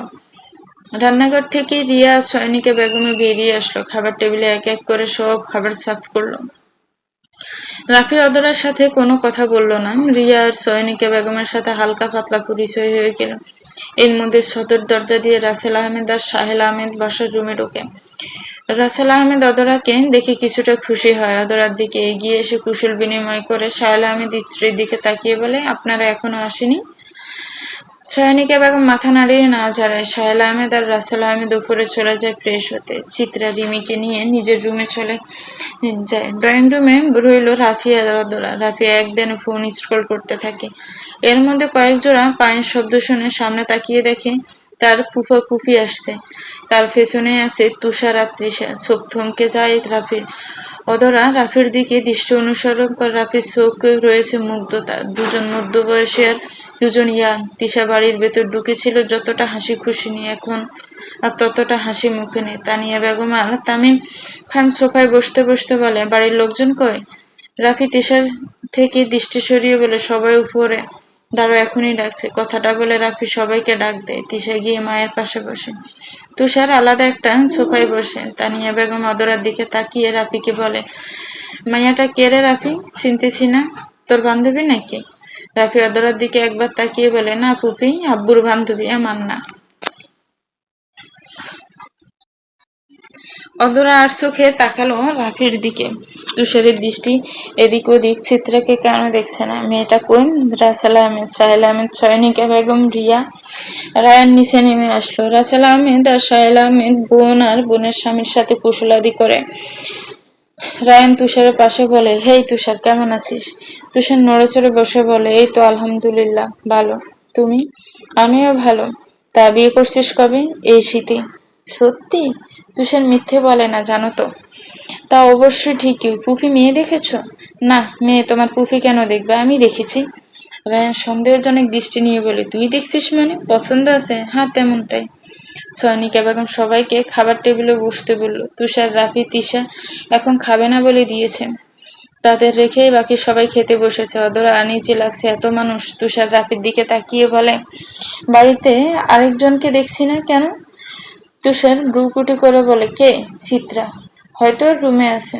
তিশা বসা থেকে উঠে দাঁড়ালো। রাফি তিশার দিকে চেয়ে বলল, কোথায় যাচ্ছ? চিত্রার কাছে। তিশা চলে গেল। রাফি তুষারের দিকে তাকিয়ে বলে, চলো ব্রো, আমরা রুমে যাই। তুষার আর রাফি উপরে চলে গেল। চিত্রা রুমে বসে আছে রিমিকে নিয়ে। হঠাৎ রুমি তিশাকে আসতে দেখে বসা থেকে উঠে দাঁড়ায়। তিশার দিকে এগিয়ে এসে বলে, কতক্ষণ ধরে তোর জন্য অপেক্ষা করছি, এতক্ষণ লাগে আসতে? তুই নিচে যাসনি কেন? এমনি। তোদের বাসায় নতুন ওই মেয়েটা কে রে? আমি ঠিক চিনি না, বিজনেস রিলেটেড হয়তো। ওহ। চিত্রা রিমিকে দে, খাইয়ে দে। কথাটা বলতে বলতে রুমে ঢুকে রিয়া। চিত্রা বিছানার পাশে খেলতে থাকা রিমিকে রিয়ার কোলে দেয়। তোমরা নিচে যাও, তাড়াতাড়ি খেয়ে নাও। কথাটা বলেই রিমিকে নিয়ে চলে যায়। চিত্রা খিদে পেয়েছে খুব। তিশার দিকে তাকিয়ে বলে, চল খেয়ে আসি, খিদে লেগেছে খুব। তিশা চিত্রার দিকে তাকিয়ে বলে, তুই যা, আমি আসছি। চিত্রা কোনো একটা কথা ব্যয় না করে রুম থেকে চলে আসে। চিনিকে শাস্তিয়ে দেখে তুষার আর রাফি বের হচ্ছে। রাফি চিত্রার দিকে তাকিয়ে বলে, তুমি একা যে, চিত্রা কোথায়? তিশা কোথায়? আমার রুমে, ডেকে নিয়ে এসো তো। রাফি চিত্রা ঘরের দিকে যায়। তুষার চিত্রার দিকে মোহনীয় দৃষ্টি নিয়ে তাকায়। চিত্রা ব্রু কুচকে বলে, এভাবে তাকাবেন না একদম। তুষার ঠোঁট কামড়া হাসে। চিত্রার পায়ের সাথে পা মিলিয়ে সিঁড়ি দিয়ে নামতে নামতে বলে, কেন, তাকানো বারণ নাকি? হ্যাঁ, আপনার জন্য বারণ। কেন? আমি কি আপনার দিকে এমন দৃষ্টি নিয়ে তাকাই? তাকাই না তো। তাহলে আপনি কেন তাকাবেন? তুষার বিরস গলায় বলে, এই যে তুমি আমাকে ভালোবাসো না, তাই বলি কি আমাকে এটা বলবা আমি যেন তোমাকে ভালো না বাসি? ভালোবাসেন, তাই বলে এভাবে তাকাবেন নাকি? তুষার তাকাতেই পারে যে কোনো ভাবে তোমার দিকে। তুমিও চাইলে মুগ্ধতার দৃষ্টি নিয়ে তাকাতে পারো। তুষার একটু বিরক্ত হবে না। আর চোখে তাকায় চিত্রা তুষারের পানে। কিছুটা নরম কণ্ঠে বলে, আপনি কি জানেন, পুরুষের অল্প ভালোবাসায় নারী আসক্ত হয়, আর নারীর অতিরিক্ত ভালোবাসায় পুরুষ বিরক্ত হয়। তুষার হাঁটা থামিয়ে দিল। গম্ভীর কণ্ঠে বলে উঠল, যে পুরুষ নারীর অতিরিক্ত ভালোবাসায় বিরক্ত হয়, আর যাই হোক, সেই পুরুষ ভালোবাসা মানেই বুঝে না। আপনি বুঝে ভালোবাসায় পিএইচডি করে বসে আছেন? তুষার হেসে ফেলে। চিত্রা হাসির দিকে তাকিয়ে বলে, এত হাসেন কেন? আগে তো ভুতুম পেঁচার মতো মুখ করে রাখতেন, আর এখন কিছু বলতে না বলতেই হাসেন। খেতে চলো, ক্ষুধা লাগছে। তুষার চলে যায়। চিত্রা তুষারের পেছন পেছন চলে যায়। চিত্রার রুমের ব্যালকনিতে দাঁড়িয়ে আছে তৃষা। ওদিকে তাকিয়ে ওভাবে কি দেখছো? তৃষা ফাঁস ফিরে তাকালো না। রাফি তৃষার দৃষ্টি অনুসরণ করে তাকালো সেদিকটায়। তৃষার চোখ মুখ জুড়ে রয়েছে মুগ্ধতার আবেশ। দৃষ্টি রায়ান, রিয়া, রিমির দিকে রেখে তৃষা বলল, একদিন আমি আপনি মিলে হব আমরা। মানে? তৃষার হুঁশ ফিরল। রায়ান আর রিয়া বাগানে দাঁড়িয়ে দাঁড়িয়ে রিমিকে খাওয়ানোর চেষ্টা করছে। দৃশ্যটা দেখছিল তৃষা। ভালো লেগেছে।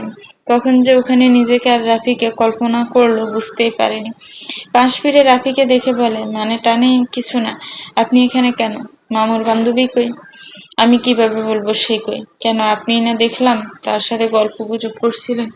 আশ্চর্য, আমি কখন গল্প গুজব করলাম? আমি তো জাস্ট বসেছিলাম। তৃষা বিরক্তি নিয়ে তাকালো রাফির পানে। বসে কেন থাকবেন?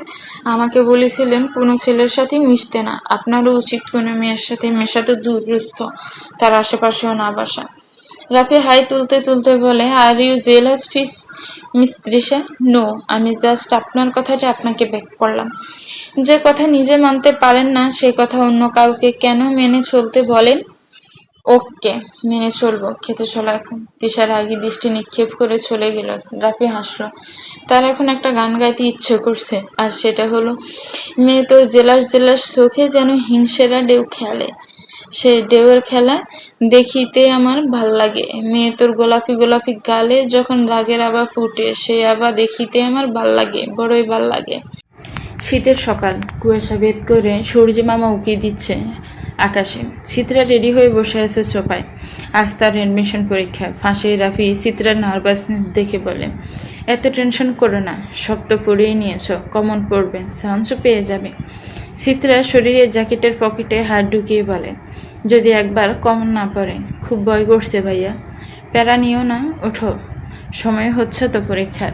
চিত্রা হাত ঘড়িটায় সময় দেখে নিল। সত্যি সময় হয়ে এসেছে। চয়নিকা বেগম মেয়ের কপালে চুমু খেলো। অল দ্য বেস্ট, ভালো মতো এক্সাম দিবে, তাড়াহুড়ো করবে না। চিত্রা চয়নিকা বেগমকে জড়িয়ে ধরল। রিয়া রিমিকে কোলে নিয়ে চিত্রার দিকে এগিয়ে এসে বলে, সাবধানে যাবে, বুঝে শুনে সব লিখবে।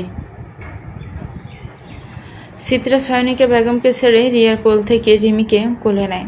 রিমির গালে চুমু খেয়ে বলে, এই যে মাম্মাম, দোয়া করো তো তোমার এই ফুফির জন্য, সে যেন কারো মুখে জামা ঘষে চান্স পেয়ে যায়। রিমি চিত্রাকে নরম দু হাতে দিয়ে জড়িয়ে ধরে কাঁধে মাথায় এলিয়ে দেয়। চিত্রা নিঃশব্দে হেসে রিমিকে রিয়ার কোলে দিয়ে রাফির সাথে বেরিয়ে পড়ে। রাফি গাড়িতে উঠতে রাফির পকেটে থাকা ফোনটা বেজে ওঠে। রাফির পকেট থেকে ফোনটা বের করে দেখে তুষার ফোন দিয়েছে। রাফি ফোনটা রিসিভ করতে পাশ থেকে তুষার বলে ওঠে, বের হয়ে গিয়েছিস তোরা? রাফি সিট বেল্ট লাগাতে লাগাতে বলে, হ্যাঁ, গাড়িতে উঠলাম কেবল। তোর পাশে চিত্রা আছে? রাফি গাড়ি স্টার্ট দিতে দিতে বলে, হ্যাঁ আছে। ও আচ্ছা, আমি ভার্সিটির সামনে দাঁড়িয়ে আছি, দেখে শুনে আয়। রাফি তুষারও কথা শুনে ব্রু কুচকে বলে, কি তুমি যাবির সামনে দাঁড়িয়ে আছো ব্রো? তুষার বিরক্ত হলো রাফির কথায়। সে তো বললোই সে দাঁড়িয়ে আছে, তারপরও কেন জিজ্ঞেস করছে? তুষার আর কিছু বলল না, ফোনটা কেটে দিল। তৃষা ভাইয়ের বিরক্ত মাখা মুখ দেখে বলল, কিছু হয়েছে নাকি ভাইয়া? তৃষার দিকে এক ফলক তাকিয়ে বলে, না কিছু হয়নি। কিছু খাবি? না, খাবো না কিছু। চিত্রা আসতে কতক্ষণ লাগবে? মিনিট 20 লাগতে পারে। চিত্রা রাফির দিকে তাকিয়ে বলে, কে ফোন দিছিল? তুষার ব্রো। চিত্রা জানে ওটা তুষারের ফোন, তবুও না জানার ভান করে জিজ্ঞাসা করেছে, তা কি বলল? জাবির সামনে দাঁড়িয়ে আছে, অফিস নেই ওনার? সেটা তো জানি না। চিত্রা চুপ রইল। গতকাল রাতে ফোন দিয়েছিল তুষার। বেশ খানিকটা সময় নিয়ে দুজনের মধ্যে কথোপকথন হয়েছে। তুষার মেন্টালি সাপোর্ট দিয়েছে, বারবার বলে দিয়েছে রাত জেগে না পড়তে, বেশি পড়লেও মানা করেছে। চিত্রার বিশ্বাস করতে কষ্ট হয় এই সেই গম্ভীর মুখ তুষার, যে কিনা আগে বেশি মানুষের সাথে কথা বলতো না, কথা বললেও মেপে মেপে হাঁ হুঁ বলে সরে যেত। সেই ছেলে টানা 3 দিন এরও কাছে ফোন দিয়ে তার খোঁজ খবর নিয়েছে। চিত্রা তপ্ত শ্বাস ফেলল। পাশ ফিরে তাকাতেই দেখলো জাবির সামনে চলে এসেছে। রাফি ইশারায় চিত্রাকে গাড়ি থেকে নামতে বলল। চিত্রা গাড়ি থেকে নামতে রাফি গাড়িটা সাইডে পার্ক করে যাবের সামনে থাকা ওভারব্রিজের দিকে চোখ যেতেই চিত্রা দেখে তুষার আর তিশা তার দিকে এগিয়ে আসছে। কিরে, প্রিপারেশন কেমন? তিশার কথা শুনে চিত্রা দীর্ঘশ্বাস ফেলে বলে, মোটামুটি। এর মধ্যে রাফি এসে চিত্রার পাশে দাঁড়ায়। তৃষা দেখেও না দেখার ভান করে। তুষার চিত্রার দিকে তাকিয়ে গম্ভীর কণ্ঠে বলে, চলো ভেতরে যাওয়া যাক। রাফি আর তিশা আগে আগে হাঁটছে আর পেছনে তুষার চিত্রা। চিত্রা হাঁটতে হাঁটতে বলে, শুধু শুধু এত দূর থেকে কেন আসলেন? তুষার সামনের দিকে তাকিয়ে বলে, কেন এসেছি জানো না, নাকি জানার ভান ধরে আছো? চিত্রা তপ্ত শ্বাস ফেলল। রাফি তিশার দিকে বারবার আর চোখে তাকাচ্ছে। সেদিনের পর থেকে মেয়েটা তার সাথে একটু কথা বলেনি। একটু না হয় হেসে কথাই বলেছিল অদরার সাথে। তার জন্য এরকম কথা বলা বন্ধ করবে? রাফি মুখটা গম্ভীর করে বলে, এই মেয়ে, এত অ্যাটিটিউড কেন তোমার? তিশা শুনেও না শোনার ভান ধরল। রাফি আশেপাশে তাকিয়ে তিশার হাত নিজের হাতে মুঠোই নেই। তিশা ছাড়াতে নিলে রাফি রাগী দৃষ্টি নিয়ে তাকিয়ে বলে, হাত ছাড়ানোর চেষ্টা করলে ঠাটিয়ে গাল লাল করে দিব। তিশা চুপচাপ আর হাঁটতে লাগলো। রাফি তিশার নীরবতা দেখে ফের বলে উঠল, সরি তৃষা।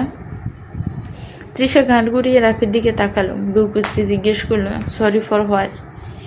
রাফি দাঁতে দাঁত চেপে বলে, সরি কিসের জন্য বলেছি জানো না? তৃষা সরাসরি জবাব, না জানি না। অদরা সত্যি আব্বুর বান্ধবী, আমি তাকে আন্টি বলে ডাকবো, ট্রাস্ট মি। তৃষার হাসি পেল কিন্তু প্রকাশ করলো না। গা ছাড়া ভাব নিয়ে বলল, আশ্চর্য, এত সুন্দর রমণীকে আন্টি কেন ডাকবেন? সে তো আপনার। রাফি তৃষাকে আর বলার সুযোগ না দিয়ে বলে, সে তো আমার আন্টি, তাকে প্রথম থেকে আন্টি ডাকবেন তো? রাফি মাথা নাড়িয়ে হা বলল, সে আন্টি ডাকবে।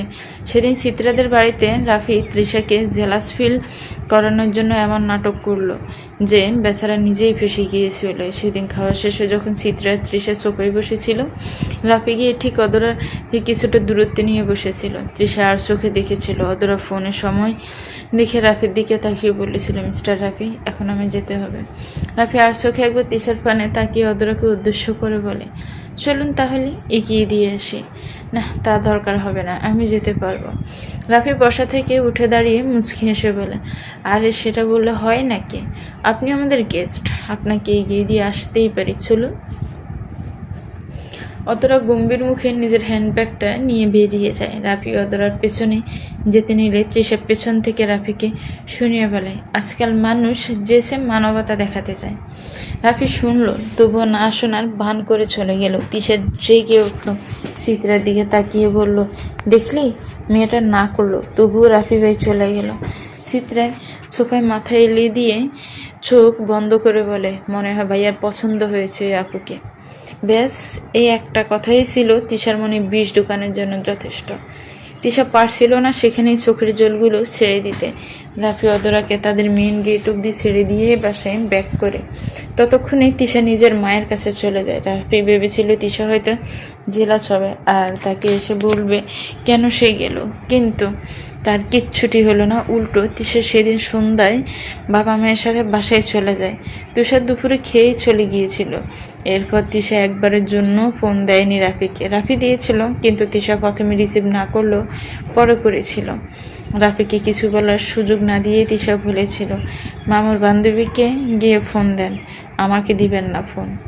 এই বলেই ছিল শেষ কথা। সময়ের অভাবে যেতেও পারিনি তিশাদের বাসায় রাফি। Hello mister Rafi. রাফি আর তিশা হাঁটছিল। হঠাৎ কারো কণ্ঠ শুনে পাশে তাকিয়ে দেখে অদরা নামের সেই মেয়ে। রাফি এক ডোক গিলে পাশে তিশার দিকে তাকায়। তিশা একবার রাফিকে তো আরেকবার অদরার দিকে তাকায়। রাফি ভদ্রতার খাতিরে বলে, হ্যালো, আপনি এখানে যে?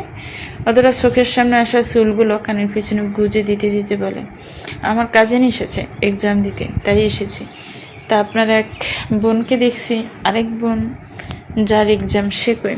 রাফি পেছনের দিকে হাত দিয়ে ইশারা করে বলে, ওই যে পেছনে দুই ভাই বোন আসছে, আর আমার সাথে যেটা আছে এটা আমার বোন না, এটা আপনার ফ্রেন্ডের ছেলের বউ।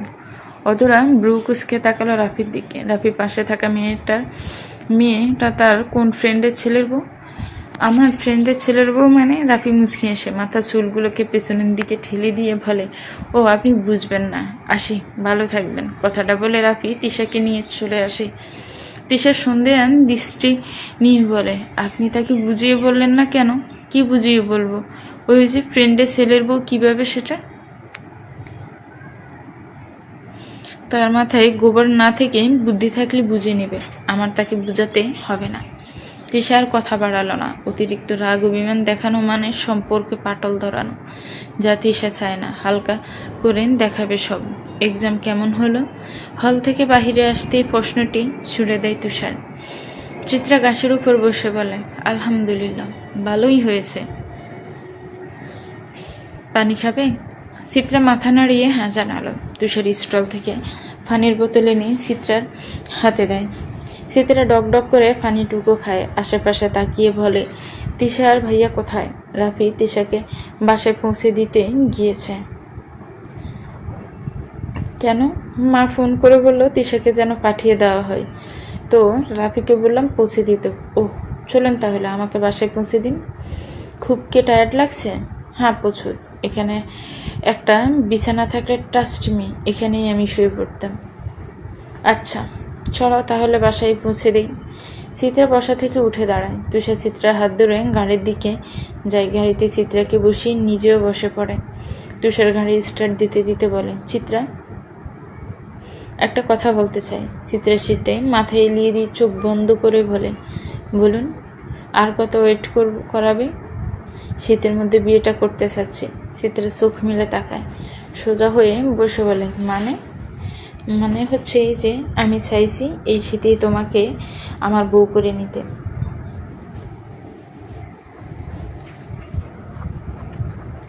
এই শীতেই কেন? সিঙ্গেল ছেলেদের শীতে বউ ছাড়া থাকতে কতটা কষ্ট হয় তুমি কি জানো? চিত্রা আর চোখে তাকালো তুষারের পানে। তুষার মুখটাকে বাচ্চাদের মতো করে ইনোসেন্ট ফেস বানিয়ে রেখেছে। আপনি আপনি দিনকে দিন লাগামহীন হয়ে যাচ্ছেন। কোথায় কি বলতে হয় জানেন না? আমি লাগামহীন কোনো কথা বলেছি? শীতের মধ্যে বউ ছাড়া থাকতে কষ্ট হয় মানে কি? মানেটা তো তুমিও বুঝো, তবুও আমার মুখে শুনতে চাইছো? চুপচাপ গাড়ি চালান। গাড়ি তো চালাচ্ছি। এবার গ্রাম থেকে ফিরে ট্রাস্ট মি, মামুর কাছে আমি তোমাকে চেয়ে বসবো। আমি জানি মামু আমাকে ফেরাবে না। সব জানতে আপনি? না, তবে কনফিডেন্স আছে নিজেকে নিয়ে। ওভার কনফিডেন্স কিন্তু ভালো নাই। তুষার কিছু বলল না, মুচকি এসে গাড়ি চালাতে লাগলো। মিনিট কয়েকের মধ্যে বাড়ির সামনে এসে গাড়ি থামাই তুষার। চিত্রা গাড়ি থেকে নামার আগে বলে, যাবেন না ভেতরে? তুষার চিত্রের দিকে তাকিয়ে বলে, যাবেন না ভেতরে? তুষার চিত্রের দিকে তাকিয়ে বলে, না। মেয়েরা দ্বিতীয়বার যখন কাউকে ভালোবাসার চেষ্টা করে তখন উপর পাশে থাকা মানুষটাকে ভালো করে যাচাই বাছাই করে তারপর ভালোবাসে, যেন প্রথমবারের মতো ভুল আবার না করে বসে। তা আমাকে যাচাই বাছাই করে কি দেখলে? চিত্রা গাড়ি থেকে নামতে নামতে বলে, জীবনসঙ্গী হিসেবে মন্দ নন, ভেবে বলছো তো? চিত্রা না ভেবে কিছু বলে না। তার মানে আপনি আপত্তি নেই আর? হয়তো কেন? ডাউট আছে এখনো? না। তাহলে কিছু না, সাবধানে বাসায় যাবেন। আল্লাহ হাফেজ, কাল দেখা হচ্ছে। চিত্রা বাড়ির ভেতর যায়। তুষার চিত্রা যাওয়ার ফানে তাকিয়ে কিছু একটা ভেবে গাড়ি ঘুরিয়ে চলে যায়। তুষার ভাইয়া যাবে না গ্রামে? তাকে তো দেখছি না। চিত্রার করা প্রশ্নে তিশা তপ্ত শ্বাস ফেলে, সোফায় মাথায় দিয়ে বলে, সে আসলে তো তাকে দেখবে। ভাইয়া যাবে না আজ, কাল বা পরশু যাবে। অফিসে কিসের যেন প্রবলেম হয়েছে। ও আচ্ছা, চল গাড়িতে গিয়ে বসে। চিত্রা তিশা সোফা থেকে উঠতেই রিয়া সেই বেয়ে নিচে নামে। তৃষা চিত্রার সামনে দাঁড়িয়ে বলে, ননদিরা, রিমিকে একটু ধরো তো। চিত্রা রিমিকে কোলে নেয়। রিয়ার দিকে তাকিয়ে বলে, এখনো রেডি হসনি যে? বাচ্চা রেডি করালাম, বাচ্চার বাবাকে রেডি করালাম, নিজে রেডি হবার জন্য সময় হলো না। রিমিকে একটু রাখ, আমি জটফট রেডি হয়ে আসছি। চিত্রা তৃষা রিমিকে নিয়ে বাহিরে চলে আসে। আকাশে আর সূর্য মামার দেখা নেই। চারিদিকে বইছে ঠান্ডা শীতল বাতাস। তৃষার শরীরে শীতের বস্ত্র নেই। এই শীতল ঠান্ডা বাতাস তৃষার শরীরে বিচ্ছে, সেই সাথে বারংবার কেঁপে কেঁপে উঠছে। চিত্রা তিশার দিকে তাকিয়ে বলে, শীতের পোশাক কেন পরিসনি? যা পুকুর থেকে জ্যাকেট বা চাদর নিয়ে আয়। তিশা বাড়ির সামনে থাকা গাড়িগুলোর দিকে তাকায়, যে গাড়িগুলো দিয়ে তারা গ্রামে যাবে। গাড়ির সামনেই তিশার বাবা, মামারা আর রায়ান। রাফি দাঁড়িয়ে আছে। তিশা রাফির দিকে নজর দিল। ছেলেটা শুধু চোখ দুটো দেখা যাচ্ছে। পুরো শরীর শীতের পোশাক নামে জ্যাকেট, মাফলার, হাত মোজা দিয়ে নিজেকে পুরো প্যাকেট করে দিয়েছে। তিশা বুঝে উঠতে পারে না এই ছেলের এত শীত লাগে কিভাবে, যেখানে তিশা নিজেই শুধু একটা কুর্তি পরে আছে। তামিম তুষার আসলো না কেন? রাসেল আহমেদের কথায় তামিম খান বলে উঠল, আসলে ভাইজান অফিসে একটু সমস্যা হয়েছে, তুষার সেখানেই আছে, সমস্যাটা সলভ করে তারপর আসবে। রাসেল আহমেদ রাফির দিকে তাকিয়ে আফসোসের সুরে বলে, আমাদের রাফিটাও যদি একটু তুষারের মতো হতো তাহলে আমার আর এই ব্যবসা নিয়ে চিন্তা পোহাতে হতো না। তামিম খান মুচকি হাসলেন। রায়ানকে উদ্দেশ্য করে বলে, সমস্যা কি ভাইজান? রায়ান তো আছে। ফ্যামিলির সবাই যদি পারিবারিক ব্যবসার হাল ধরে তাহলে বাহিরের সরকার যে এত কর্মস্থান করেছে সেগুলো কাদের জন্য? রাফি তার ফুফার আশকারা পেয়ে বলে ওঠে, সেটা কে বোঝাবে এদের ফুপা? আপনিই বলেন। এসব টিজনেসে আমার কোনো ইন্টারেস্ট নেই, এসব বুঝিও না, আমার দ্বারা হবেও না। এর থেকে আমি যেমন আছি তেমনভাবেই থাকতে চাই। তামিম খান রাফির কাঁধে হাত দিয়ে বলেন, শোনো, ছেলের কথা ছেলে কি বলে? বিয়ের তো বয়স হয়েছে, কয়েকদিন পর বিয়ে করবে, তখন বউকে খাওয়াবে কি? বেকার ছেলের কাছে মেয়ে তো কেউ দিতে চাইবে না। রাফি উদাস হয়ে বলে, কেন পুপা? আমাদের তো আর্থিক অবস্থা সচ্ছল, তাহলে অসুবিধা কোথায় মেয়ে দিতে? এসব টাকা পয়সা ভারী ঘাড়ি, এসব তো তোমার ভাবা চাচা ভাইয়ের করা, তারা শ্রম ব্যয় করে এসব গড়েছে, তোমার চেষ্টাই হয়নি, তোমার ইনকাম সোর্স নেই। তার মানে এখন কোনো বাবাই তার মেয়েকে তোমার হাতে তুলে দিবে না, 80% দিবে না। যদি আমার মতো তাদের মেন্টালিটি থাকে তবে। তার মানে আপনার মেয়েকে পেতে হলে জব করা লাগবে তার? অবশ্যই। আরে চিত্রা, তোর মা চাচি এর ফুপি কোথায়? সাহেল আহমেদ মেয়েকে দেখতে পেয়ে দূর থেকে কথাটা জিজ্ঞেস করেন। চিত্রা সদর দরজা দিয়ে তাকিয়ে দেখে তার মা, চাচি, ফুপি আর চলে এসেছে। ওই যে আব্বু, তারা চলে আসছে। চয়নিকা বেগম বাড়ির সদর দরজায় তালা মেরে চাবিটা বাড়ির দারোয়ানকে দেয়। রিক্তা বেগমের হাতে থাকা ব্যাগটা মাটিতে রেখে রাফিকে হাঁক ছেড়ে ডাক দিয়ে বলে, রাফি রে, ব্যাগটা নিয়ে যা তো বাপ। রাফি মায়ের ডাক শুনে মায়ের কাছে এসে ব্যাগটা গাড়িতে তুলে। মোট 3টে, 2টো গাড়ি। প্রথম গাড়িটায় চয়নিকা বেগম, তানিয়া বেগম, রিক্তা বেগম, রাসেল আহমেদ, সাহিল আহমেদ, তামিম খান উঠে বসে, আর ড্রাইভিং সিটে বসে রায়ান। সেকেন্ড গাড়িতে তিশা, চিত্রা, রিয়া, রিমি আর রাফি বসে। ড্রাইভিং সিটে বসেছে রাফি। প্রথম গাড়ির থেকে এই গাড়িটা আকারে ছোট। রাফির পাশে বসেছে তৃষা, পেছনে চিত্রা আর রিয়া বসেছে। তৃষা রাফির পানে তাকায়, আবার পর থেকে লোকটার মুখ এখনো দেখা যায় ওঠেনি। বিরক্তি নিয়ে তৃষা পিস করে বলে, ভাইয়া মাফলারটা তো খুলুন। রাফি গাড়ি স্টার্ট দিতে দিতে ব্রু কুচকে বলে, আশ্চর্য, আমি মাফলার কেন খুলতে যাব? দেখছো না কি শীত আর ঠান্ডা বাতাস, আমার নাক মুখ ঠান্ডা বরফের মতো জমে যাবে। তৃষা নিজের দিকে তাকিয়ে বলে, আমার দিকে তাকিয়ে দেখেন তো একটু। না, তোমার দিকে এখন তাকানো যাবে না, গাড়ি চালাচ্ছি, পরে না হয় তাকিয়ে দেখবা। তৃষা বিরক্ত হলো, কথা শেষ করতে না দিয়ে কথা বলে, উফ, আমি কি ওটা বলছি যে এই যে দেখুন, আমার শরীরে শীতের পোশাক নেই, বাতাস তো আমার নাক মুখ ঠান্ডা বরফের মতো জমে যাচ্ছে না। তুমি আর ব্রো হচ্ছ এলিয়েন, ভুল করে আমাদের বাংলাদেশে এসে আশ্রয় পড়েছ। এই তোমরা কি নিয়ে কথা বলছো দুজনে? পেছন থেকে রিয়া ওদের মধ্যে কথোপকথন দেখে কথাটা জিজ্ঞেস করে। কি বলছে পেছন অব্দি আসছে না কথাগুলো। রাফির লুকিং গ্লাসে রিয়াকে একবার দেখে বলে, তেমন কিছু না ভাবি, আসলে অনেক দিন পর গ্রামে যাচ্ছি তো আমরা, তাই 2 ভাই বোন একটু সুখ দুঃখের আলাপ করছিলাম। তিশা তীক্ষ্ণ দৃষ্টিতে তাকালো রাফির পানে, দাঁতের দাঁত চেপে বলে, আমরা ভাই বোন? অবশ্যই আমরা ভাই বোন, তুমি নিজেই আমাকে ভাইয়া ভাইয়া বলে ডেকে বেড়াও। আশ্চর্য, ভাইয়া ডাকি বলেই কি ভাইয়া লাগে না নাকি? তাহলে কি লাগি? জানেন না কি লাগেন? না জানি না, জানিয়ে দাও তাহলে, জেনে যাব। আপনি আমার? রাফি মুচকি এসে বলে, আমি তোমার? বলতে দেন। হ্যাঁ বলো, আপনি আমার? এই তৃষা, তোর ফোনটা দে তো। মুহূর্তে তিশার মুখটা চুপসে গেল, মনে হলে নিজের ফোনটাকে আছাড় মেরে ভেঙে ফেলতে। রাগটাকে সম্বরণ করে ফোনটা চিত্রার হাতে দেয়। রাফির খুব হাসি পেল, মুখটাকে জানালার দিকে ঘুরিয়ে হাসলো, তবে এই হাসিতে তৃপ্তি পেল না, কারণ হো হো করে হাসতে পারল না সে। চিত্রা তিশার ফোনটা নিয়ে হটস্পট অন করে তার ফোনে ডাটা নিয়ে, এইরকম নিদারুণ জার্নিতে ফোনে ডাটা না থাকলে কি চলে? চিত্রা নিজের ফোন টিপতেই রিমি রিয়ার কোল থেকে তার কোলে চলে আসলো। চিত্রার ফোনের দিকে তাকিয়ে বলে, আমি দেখব। চিত্রা মুচকি এসে রিমির গালে চুমু খেয়ে বলে, আমার মাম্মানটা কি কার্টুন দেখবে? রিমি ওপর নিচ মাথা নাড়ালো। চিত্রা ইউটিউব ভিডিওকে মোটু পাতলু বের করে দেয়। রিমি ফোনটা নিয়ে নিজের মতো করে কার্টুন দেখতে থাকে। রিয়া জানালা দিয়ে চারপাশের দৃশ্য দেখছে। এই প্রথমবার সে গ্রামে যাচ্ছে। বিয়ের পরপরই চিত্রা রাফি বিদেশ চলে যাওয়ায় আর স্বামীর ব্যস্ততার জন্য আসা হয়নি। এমনি দাদা শ্বশুর আর দাদি শাশুড়ি এসেছিল। রিয়া শুনেছে রায়নদের গ্রামে নাকি অনেক রিলেটিভ, যাকে বলে যৌথ পরিবার। ব্যবসার সূত্রে শুধু তারা এই কয়েকজনই ঢাকায় থাকে, তাছাড়া আর সবাই থাকে গ্রামে। গ্রামে বিঘা বিঘা জমি চাষাবাদ করে, কারো গরু মুরগির ফার্ম আছে, এই করে চলে তারা। চিত্রা রিয়াকে বাহিরে তাকিয়ে থাকতে দেখে বলে, এখনই এভাবে তাকিয়ে আছিস? গ্রামের ভেতরে যখন যাবি তখন কিভাবে তাকাবি সেটাই ভাবছি। রিয়া স্মিথ হেসে বলে, আমি কখনো গ্রামে যাইনি। আমার নানা দাদা বাড়ি সব আমাদের বাড়ির আশেপাশে। এই যে আজ যাচ্ছিস, দেখবি আর শহরে যেতে ইচ্ছে করবে না। দাদুর বাড়ি মানেই অজানা এক ভালো লাগে। এই বেটা প্লেবয় ভিডিও কল দিচ্ছি, দৌড়ছিস না কেন? রাফি পানি খাচ্ছিল, হঠাৎ মেসেজে টং বেজে উঠতে ফোন বের করে দেখে সিয়ামের মেসেজ।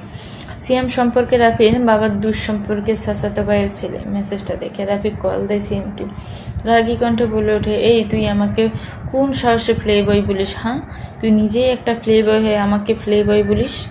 ওপাশ থেকে সিএম হো হো করে হেসে ওঠে, ভিডিও কলটা ধর, আশপাশটা দেখা।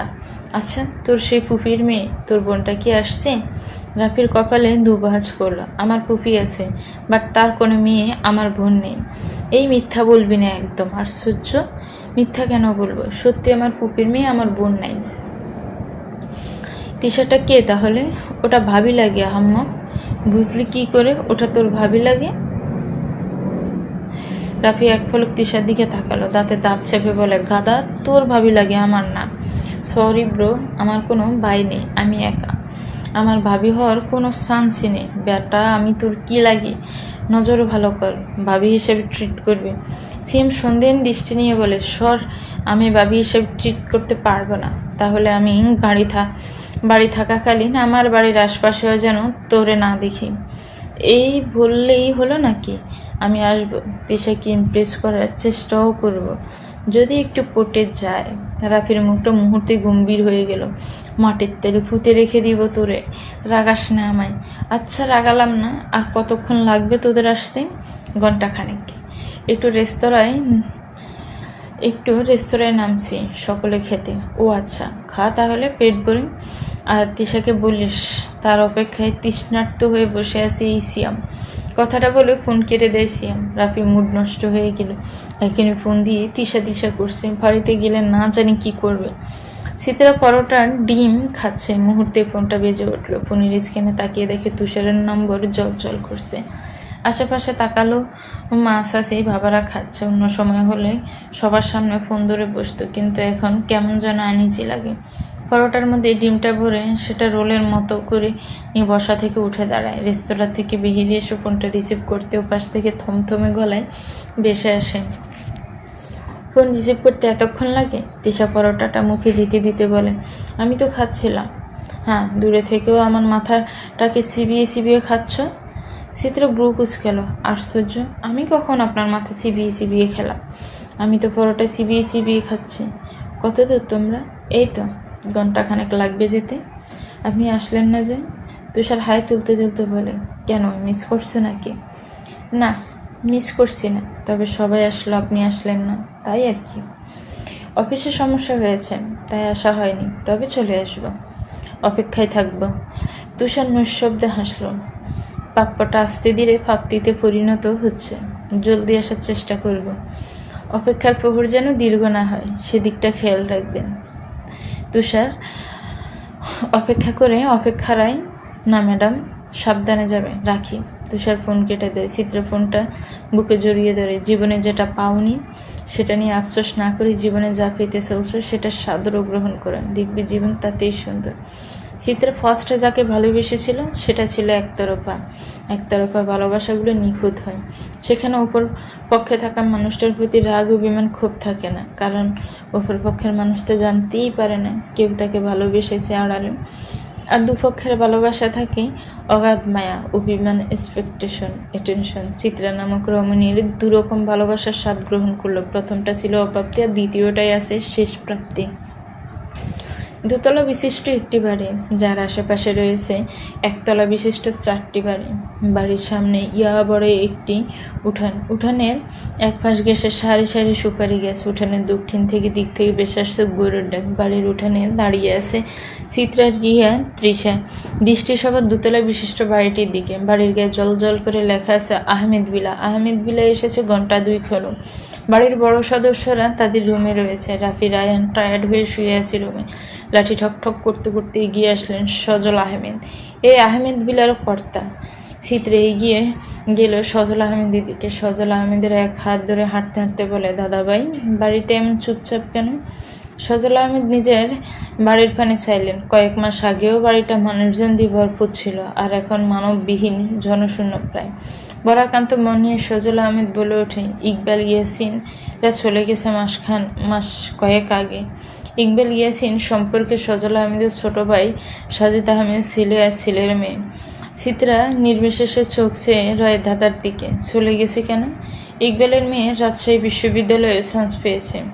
মেয়েটা পড়ালেখার জন্য পাড়ি জমিয়েছে রাজশাহী শহরে। ওখানে চাচা একা কি আপুকে সামলাতে পারবে? সে তো কাজে চলে যাবে, আপু তো একা থাকবে। সেটা ইকবালই বানো জানে। মা আবার আমি এটা না জানি কিভাবে আছে সেখানে। কথা হয় না তোমার সাথে? হয়েছিল 2 মাস আগে। তিশা সজল আহমেদের সামনে এসে দাঁড়ায়, কোমরা হাত গুজে বলে, এই বুড়ো, আমাকে কি চিনো তুমি? সজল আহমেদ চশমাটা ভালো করে দেখে নিয়ে বলে, আমার ছোট গিন্নি না এটা?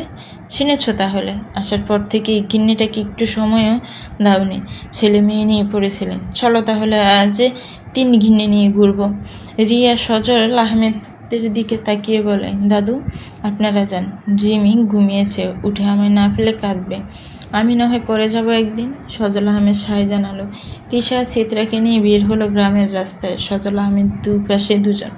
তিশা ফোন নিয়ে আশেপাশে প্রকৃতির ছবি তুলছে, আর চিত্রা মুগ্ধ হয়ে আশপাশটা দেখছে। পুরো মাঠটাকে এক হলুদের রাজ্য মনে হচ্ছে। সরিষা ফুলের সৌন্দর্য অতুলনীয়। সজল আহমেদ তাদের সবজির খেতে এসে সবজি দেখাচ্ছে নাতনিদের। হরেক রকমের সবজি, ফুলকপি, বাঁধাকপি, সিম, টমেটো, মরিচ, লাউ। দাদা ভাই, একটা লাউ নি? তিশা চিত্রার কথা শুনে সজল আহমেদ বললেন, শুধু লাউ কেন, যেটা নিচ্ছে ইচ্ছে করে নাও। তৃষা বাঁধাকপির দিকে তাকিয়ে বলে, তাহলে আমি বাঁধাকপি নেই। সজল আহমেদ মুচকি হেসে বলে, নাও। তৃষা বাঁধাকপির সাথে সাথে ফুলকপি আর কয়েকটা টমেটো ছেড়ে নিল। আর চিত্রা 2টো লাউ নিয়ে বাড়ি ফিরল। বাড়ির ড্রয়িং রুমে বসে আছে রিয়া, রিমি আর সানজিদা বেগম। চিত্রা তিশা বাহির থেকে হাত পা ধুয়ে রিয়ার পাশে সোফায় গিয়ে বসে পড়ে। সজল আহমেদের স্ত্রী সানজিদা বেগম পেঁয়াজের প্লেটটি টেবিলে রেখে চিত্রা তিশার উদ্দেশ্য বলে, দিদিভাই এরা নাও, খাও এগুলো। চিত্রা পেঁয়াজ নিয়ে মুখে নিতে নিতে বলে, দাদি তোমাদের এখন ভয় করে না 2জন মানুষ একা এত বড় বাড়িতে থাকতে? ভয় কেন করবে না, এই যে এত বড় বাড়ি, কেউ নেই দাদাভাই ছাড়া, ভয় হওয়ার কথা তো না। ভয় করে না, তোমার দাদা লগে আমার বিয়ে হওয়ার পর থেকেই তো এই বাড়ি আমি থাকি, কত বছর হইয়া গেছে, ভয় করে না। আমি তো একা জীবনেও থাকতে পারতাম না ভয়ে। হ্যাঁ রে তৃষা, আমাকে তুষারে আইলো না যে? ভাই আসবে কাল পরশু। আচ্ছা মা কোথায় দাদি? তোর মা হেগর ঘরে। তৃষা বসা থেকে উঠে চলে গেল উপরে। চিত্রা রিমিকে কোলে নিয়ে বাহিরে তাকিয়ে দেখলো মাগরিবের আজান ভেসে আসছে।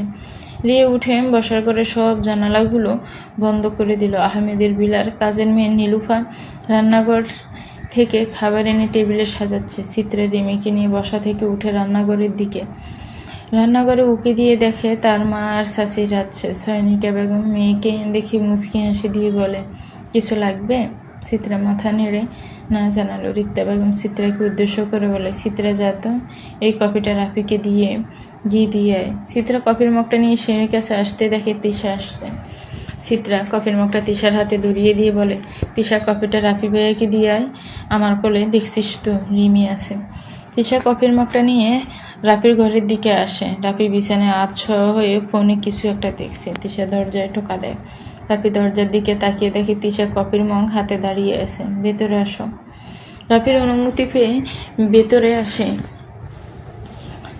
কফির মগটা রাফির দিকে বাড়িয়ে দিয়ে বলে, এই নিন আপনার কফি।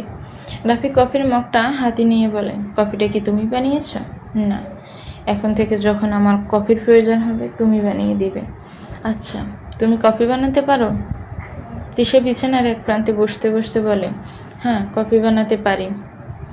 আর কি পারো? নুডল, চপ, ভাত, ডিম ভাজা এসবই। রাফি কফির মগে চুমুক দিয়ে বলে, সমস্যা নেই, আস্তে আস্তে শিখে নিবে বাকি সব। তিশা মাথার উপর থাকা ছাদটার দিকে তাকিয়ে বলে, হ্যাঁ শাশুড়ি মায়ের থেকে শিখবো বাকি সব। রাফি আর চোখে তাকালো তিশার পানে। সব কি প্ল্যান করে রেখেছ? কিসের প্ল্যান? এই যে বিয়ের পর আমার মায়ের থেকে রান্না শিখবে। তিশা ঠোঁট চেপে হাসলো। রাফির দিকে ঘুরে বলল, আপনার মা কি আমার শাশুড়ি? কেন, শাশুড়ি হলে কি সমস্যা হবে নাকি?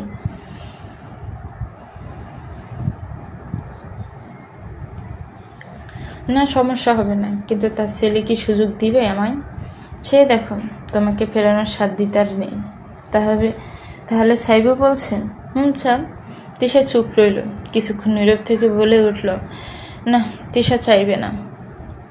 রাফি ব্রু কুচকে বলে, কেন? জানি না, বাট তিশা নিজে থেকে কিছুই চাইবে না। তাহলে কি স্বয়ং রাফি তাকে নিজ থেকে চাইবে? বিষয়টা মন্দ নয়। ওকে, এবার আসতে পারো। কফির মগটা নিয়ে যাও, আর যাওয়ার আগে দরজাটা চাপিয়ে দিয়ে যাও।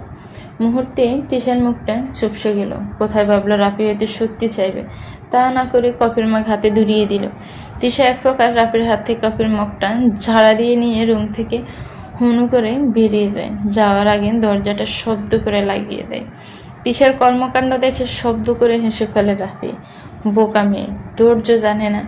রাতের আকাশে থাকা গোল ছাদটার দিকে তাকিয়েছে চিত্রা। কিছুক্ষণ আগেই রাতের ডিনার সেরে রুমে এসেছে। বড্ড অস্থির লাগছে হৃদয়ে। শান্তি মতো ঘুমাতে পারছে না। বাড়িটাই আসে আগের মতো শান্তি পাচ্ছে না। তিশা রুমে এসে চিত্রাকে ব্যালকনিতে দেখে বলে, কি রে, ঘুমাবি না? চিত্রা আকাশের পানে তাকিয়ে বলে, ঘুম আসছে না। কেন? কেনর উত্তর জানলে তো ঘুমকেও দূরে নিয়ে আসতাম। মন খারাপ? না রে, আয় বিছানায়, আমি ঘুম পাড়ানি গান গেয়ে ঘুম পাড়াই। চিত্রা ব্যালকনি থেকে রুমে আসলো। তিশার পাশে শুয়ে বলল, ঘুম পাড়ানি গান গাইতে হবে না, আপাতত আমার মাথাটা টিপে দে, খুব ব্যথা করছে। তিশা চিত্রার মাথা টিপে দেয়। মাথা টিপার মিনিট কয়েকের মাঝে তিশা ঘুমে তলিয়ে যায়। চিত্রা বিছানায় শুয়ে এপাশ ওপাশ করে। ঘুম কিছুতেই আসছে না। মনটা কেন যে এত অশান্ত। চিত্রা উঠে বসে, মাথার চুলগুলো খামচে ধরা। হঠাৎ পাশে থাকা ফোনটা বেজে ওঠে। চিত্রা ফোন হাতে নিয়ে স্ক্রিনে তাকিয়ে দেখে তুষার ফোন দিয়েছে। সময় নিল না চিত্রা ফোন রিসিভ করতে। উপাস থেকে তুষারের কণ্ঠ বেশি আসলো। চিত্রার নাম ধরে রেখেছে। চিত্রা কোনো শব্দ করলো না, চুপ রইল। চিত্রার কোনো সারা শব্দ না পেয়ে তুষার ফের বলে উঠলো, চিত্রা শুনতে পাচ্ছ? চিত্রা তবুও কথা বলল না। কি হলো, কথা বলবে না? চিত্রা এবার জবাব দিল, আমি শুনতে পারছি তো আপনার কথা, কিন্তু আমি তো পারছিলাম না তোমার কথা শুনতে। তা চুপ ছিল কেন? এমনি, কথা বলতে ইচ্ছে করছিল না। আমার সাথে কথা বলতে ইচ্ছে করছিল না? না, শুধু আপনার ভয়েস শুনতে ইচ্ছে করছিল। একটু ছাদে আসবে? এত রাতে ছাদে এসে কি করব? আর তাছাড়া এখন রাতে ভূত প্রেত ঘোরাঘুরি করে, সেসব কিচ্ছু নেই। ছাদে আসো। না, যাব না। ভয় পাচ্ছ? হ্যাঁ কিছুটা। ভয় পেও না, আমি ছাদে আছি। চিত্রা কান থেকে ফোনটা নেন। উনি ছাদে মানে? উনি তো ডাকায়।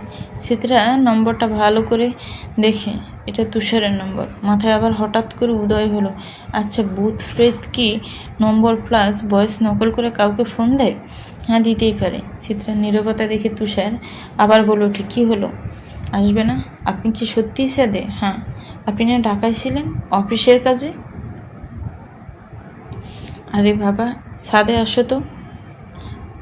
আসবো? আসো। চিত্রা ফোন কেটে দেয়, ওড়নাটা গায়ে জড়িয়ে রুম থেকে বেরিয়ে আসে। পুরো বাড়ি অন্ধকার। তিশার ফোনের টর্চ জ্বালায়, সিঁড়ি বেয়ে ছাদে গিয়ে গলা উঁচু করে বলে, কোথায় আপনি? এই তো এখানে।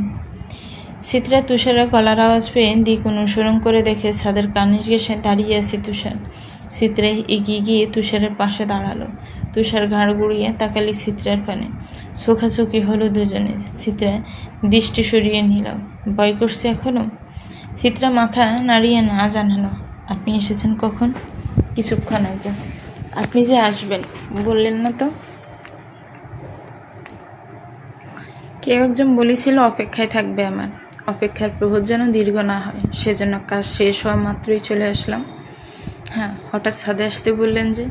তোমাকে না দেখে ঠিক ঘুম আসছিল না, তাই ভাবলাম ডেকে দেখে তারপর নিশ্চিন্তে ঘুম দেব। দেখা শেষ? দেখলামই কোথায় যে শেষ হবার কথা বলছো? চিত্রা ফোনের লাইটটা নিজের চেহারার সামনে ধরে বলে, এই যে দেখুন, ভালো করে দেখুন, দেখে তারপর ঘুমাতে যান। তুষার মুচকি হাসলো। এই একটা অন্যায় করে ফেললে কি রাগ করবে? কি অন্যায়? অনুমতি নিব না, তবে বলে দিলাম তোমার ওই কপালে আমি আমার উষ্ঠদয় দিয়ে ছুঁয়ে দিতে চাই। চিত্রার কপালে দু বাজ পড়লে তুষার এক হাত দিয়ে চিত্রার কোমর চেপে চিত্রাকে নিজের কাছে এনে শরীরের সাথে মিশিয়ে নেয়। চিত্রা কেঁপে ওঠে, হৃৎপিণ্ডটা কেমন জোরে জোরে লাফাচ্ছে।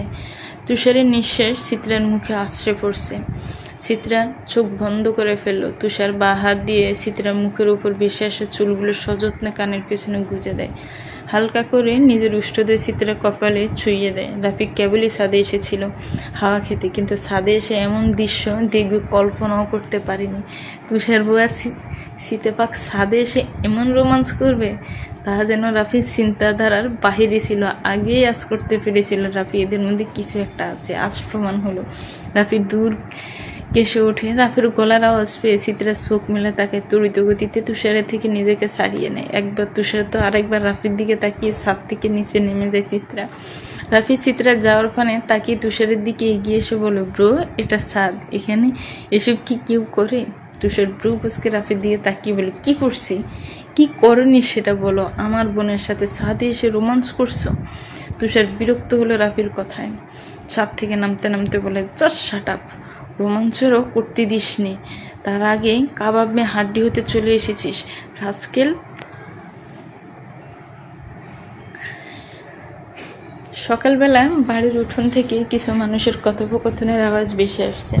চিত্রা গায়ের চাদর জড়িয়ে বাড়ির উঠানে আসে। উঠানে আসতেই দেখতে পায় তার রহমত চাচা পুকুর থেকে মাছ ধরে নিয়ে এসেছে। রহমত হচ্ছে চিত্রার বাবার চাচাতো ভাই। চিত্রা মাছগুলোর দিকে এগিয়ে আসলো। বড় বড় সিলভার কাপ আর কই মাছ। রাসেল আহমেদ, তামিম খান আর সাহেল আহমেদ গ্রামের রাস্তায় হাঁটতে বের হয়েছে। কিচেনে রান্না করছে রিক্তা বেগম, চয়নিকা বেগম আর তাদের সাথে দাঁড়িয়ে গল্প করছে তানিয়া বেগম। সোফায় বসে আছে সানজিদা আর তৃষা ফোন স্কুল করছে। সানজিদা বেগম পানের বাটা থেকে পান বের করে মুখে নেয়। রায়ান মেয়েকে কোলে নিয়ে সিঁড়ি বেয়ে নিচে নেমে সানজিদা বেগমের পাশে বসেন। দিদা, বাবা আর চাচা কোথায় গেছে জানো? সানজিদা বেগম ফান চিবাতে বলল, তোর বাপ চাচায় নরেশগো বাড়ি গেছে। হের মাইয়া আর মাইয়া জামাই আইছে। সকালে বাড়ি আইছিল নরেশ, হ্যাঁ নিয়ে গেছে। ওহ, দাদা কই? ওই যে বাইরে রহমত মাছ লইয়া আইছে। বাড়ির পাশের পুকুরের মাছ? তোগর লাগিয়ে নিয়ে আইছে। রায়ান বসা থেকে উঠে বাহিরে চলে যায়। এর মধ্যে হুড়মুড়ি বাড়ির মধ্যে ঢুকে সিয়াম সোজা এসে সানজিদা বেগমের পাশে বসেন। কেমন আছো বুড়ি? সানজিদা বেগম সিয়ামের দিকে তাকিয়ে বলে, ভালোই আছি। তুই কেমন আছোস? মেলা দিন পর আইলে আমাগো বাড়ি। আব্বার দোকানে বসতে হয়, রোজ আসার সময় পাই না। রাফি কই? তারা কি এখন উঠবনি? হেরা বেলা 10টা না বাজলে উঠে না। সিএম তৃষার দিকে তাকালো। মেয়েটা একদিনে ফোন টিপছে। কেমন আছো তৃষা? তৃষা ফোনের দিক থেকে দৃষ্টি সরায়। সিএম দিয়ে তাকিয়ে বলে, আলহামদুলিল্লাহ ভালো আছি। আপনি? আলহামদুলিল্লাহ ভালো আছি। তৃষা ফের মোবাইলে ডুবে যায়। সিএম সানজিদা বেগমের দিকে তাকিয়ে বলে,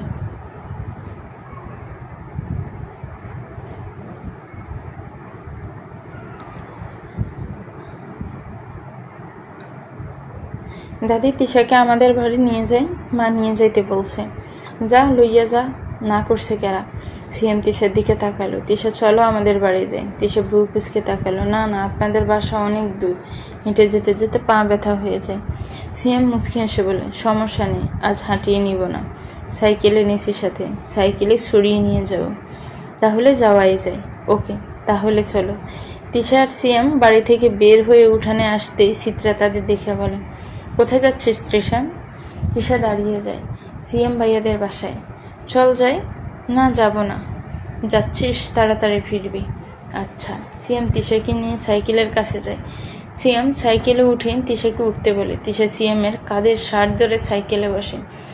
রাফি কেবলই হাই তুলতে তুলতে জানালা ধারে এসে পর্দাটা সরাচ্ছিল। বাহিরে থেকে তাকাতেই এমন কিছু দেখে মস্তিষ্ক শূন্য হয়ে যায়। সিএম এসেছে এই বাড়ি, আবার সাইকেলে ছড়িয়েছে তৃষাকে, আর তৃষা সিএমকে স্পর্শ করেছে। দপাদপ পা ফেলে তাড়াতাড়ি করে নিচে নেমে আসে। বাহিরে হন্ততন্ত হয়ে বের হয়ে দেখে ততক্ষণে সিএম আর তৃষাকে নিয়ে চলে গেছে। রায়ানের একটা ফোন কল আসায় রায়ান রিমিকে চিত্রার কোলে দিয়ে সাইডে চলে যায়। চিত্রা রিমিকে কোলে নিয়ে ভেতরে যেতে নিলে পেছন থেকে রাফি ডেকে ওঠে, চিত্রা। মুখ বুঝে ফেলে, মনে মনে ধরে নিল হয়তো খেপাবে। আস্তে ধীরে পেছন দিকে ঘুরে তাকাতে রাফি চিত্রার সামনে দাঁড়িয়ে বলে, তিশা কোথায় গেছে? চিত্রা স্বস্তি পেল। ওই যে সিএম ভাইয়া আসছিল, তার সাথে তাদের বাসায় গেছে। রাফি গম্ভীর কণ্ঠে বলল, যাওয়ার পারমিশন কে দিছে? সেটা তো জানি না। রাফি চোখ মুখে কাঠিন্য এনে বাড়ির ভেতর চলে যায়। রিক্তা বেগম দূর থেকে রাফি আর চিত্রাকে দেখছিল। চিত্রা রাফির হঠাৎ রেগে যাওয়া দেখে কপালে দুভাঁজ পড়ে রিমিকে কোলে নিয়ে চলে যায় ভেতরে। খাবার টেবিলে এক এক করে খাবার সাজাচ্ছে বাড়ির বউ মেয়ে। রিয়ার শরীরটা ভালো না, হঠাৎ করে রাত থেকে জ্বর এসেছে। রিমিকে চিত্রাই সামলাচ্ছে। তুষার সোফার এক প্রান্তে বসে দাদির সাথে কথা বলছে, আর চোখে চিত্রাকে দেখে চলছে। চিত্রা বলেও তিশারের দিকে ফিরে তাকাচ্ছে না। রাফি গম্ভীর মুখ করে বসে আছে সোফায়, আর বারবার দরজার পানে তাকাচ্ছে, কখন আসবে তিশা, আর সে তাকে ইচ্ছে মতো কথা শোনাবে। সৈনিকা বেগম ডিমের খাবারটা এনে চিত্রার হাতে দেয়। চিত্রা খাবারটা নিয়ে উঠানে চলে আসে। রিক্তা বেগম রাফিকে উদ্দেশ্য করে বলে, রাফি, চিত্রা তো একা খাওয়াতে পারবে না রিমিকে, তার সামনে কেউ টিকটকের মতো না নাচলে তুই একটু যা বাপ, রায়ান তো নেই। রাফি পানির মামপটটা নিয়ে চলে যায়। রিক্তা বেগম দরজার কাছে এসে দাঁড়িয়ে দাঁড়িয়ে দেখে ছেলে আর চিত্রা কীভাবে নাতনিকে খাওয়াচ্ছে। সৈনিকা বেগম শ্বশুর আর শাশুড়ির খাবারটা ঘরে দিয়ে আসেন। রাসেল আহমেদ, সাহেল আহমেদ, তামিম খান একসঙ্গে বাসায় ঢুকেন। রাসেল, সাহেল আর তামিম খানকে দেখে তানিয়া বেগম বলে ওঠে খাবার টেবিলে বসতে খাবার খাওয়ার জন্য। তামিম খান বলে উঠে যে তারা খেয়ে এসেছে, আপাতত খাওয়ার ইচ্ছে। তানিয়া বেগম নিচ থেকে রায়ানকে হাঁক ছেড়ে ডাকে। তুষার, রিয়া সবাইকে নিয়ে খেতে বসে। চিত্রা রাফি রিমিকে খাইয়ে রিমিকে সাহেল আহমেদের কাছে দিয়ে তারাও খেতে বসে। চিত্রা মাথা নিচু করে খাচ্ছে, কেউ যে তার দিকে তাকিয়েছে সেদিকে তার খেয়ালই নেই। তুষারের ইচ্ছে করলো চিত্রাকে সামনে বসে চোখগুলোকে সুপার গ্লু দিয়ে চোখের ফাপড়িগুলোকে আটকে দিতে, যেন চিত্রা চোখ বন্ধই করতে না পারে। রাফির গলা দিয়ে ভাত নামছে না। সিএমকে দিয়ে ভরসা নেই, ছেলেটা যদি সত্যি সত্যি তিশাকে প্রপোজ করে বসে, তখন বিষণ্ণ মন নিয়ে খাবারটা খেয়ে নিল রাফি। খাওয়া দাওয়া শেষে সবাই সোফায় বসলো। রিক্তা বেগম শ্বশুর আর শাশুড়িকে রুম থেকে ডেকে আনলো। তিনি কিছু জানাতে চান সবাইকে। সবাই আগ্রহ নিয়ে বসে আছে। রিক্তা বেগম চিত্রার পানে একবার তাকিয়ে সাহেল আহমেদকে উদ্দেশ্য করে বলে, সাহেল ভাই, আমি তোমার কাছে আজ কিছু চাইব, আশা করি না করবে না। সাহেল আহমেদ ব্রু কুচকে ফেললো। কি চাইবেন ভাবি? দেওয়ার সাধ্য থাকলে অবশ্যই না করব না। রিক্তা বেগম নৈশব্দে হাসলো। আসলে সাহেল, আমি চিত্রাকে আমার রাফির বউ করে নিতে চাই। আজ সবাই আছেন, তাই ভাবলাম এখনই বলা উচিত। তুমি কি দিবে তোমার মেয়েকে আমার ঘরে? তৃষা কেবলই সদর দরজা দিয়ে ভেতরে আসছিল। রিক্তা বেগমের কথা শুনে পা আগানোর সাহস আর হয়ে উঠল না, দাঁড়িয়ে গেল পাথরের মূর্তির মতো। তুষার আগেই কিছুটা আশ পেয়েছিলেন যখন তিনি বললেন কিছু চাইবেন সাহেল আহমেদের কাছে। রাফি বিরক্তি চাহনি নিয়ে মায়ের ফানে তাকায়, আর চিত্রা অবাক দৃষ্টি নিয়ে। চিত্রা এবার তুষারের ফানে তাকায়। তুষারের দৃষ্টি তার দিকেই তাকিয়ে আছে। রিক্তা বেগম ফির বলে উঠলেন, আপত্তি আছে কোনো? তানিয়া বেগম বাইরের ফানে তাকায়। সে নিজেও চিত্রাকে তুষারের জন্য নিতে চেয়েছিল, কিন্তু এখন যে বড় ভাবি চেয়ে বসলো। রাফি মায়ের থেকে দৃষ্টি সরিয়ে দরজার ফানে তাকাতে দেখে তৃষা ঠায় দাঁড়িয়ে আছে। রাফি বাসা থেকে উঠে দাঁড়ালো, রাগান্বিত হয়ে তৃষার দিকে এগিয়ে গিয়ে তৃষার বাহু ধরে বলে, এই কোথায় গেছিলে? তৃষার যেন কাঁদতে ইচ্ছে করছে। এদিক ওদিক তাকিয়ে চোখে আসা পানিটুকু মুছে নেয়। গলা দিয়ে কথা বের হতে চাচ্ছে না, মনে হচ্ছে কেউ গলাটা চেপে ধরেছে। সময় নিয়ে আস্তে করে বলে, সিএম ভাইয়ার বাসায়। সিএমের বাসায় কি তোমার? কিছু না। তাহলে গেছো কেন? ইচ্ছে হয়েছি তাই গিয়েছি। কথাটা বলার সময় তৃষা চোখ দিয়ে দুফোঁটা অশ্রু গড়িয়ে পড়ে। রাফি ব্রু কুচকে বলে, এই কাঁদছ কেন? কই কাঁদছি? কাঁদিনি। তাহলে চোখ থেকে পানি বের হলো কেন? আনন্দে। কিসের আনন্দ? মনে বাড়িতে বিয়ের সুখবর শোনা যাচ্ছে তাই? মেয়েরে একদম তক্তা বানিয়ে ফেলবো, বেয়াদব মেয়ে।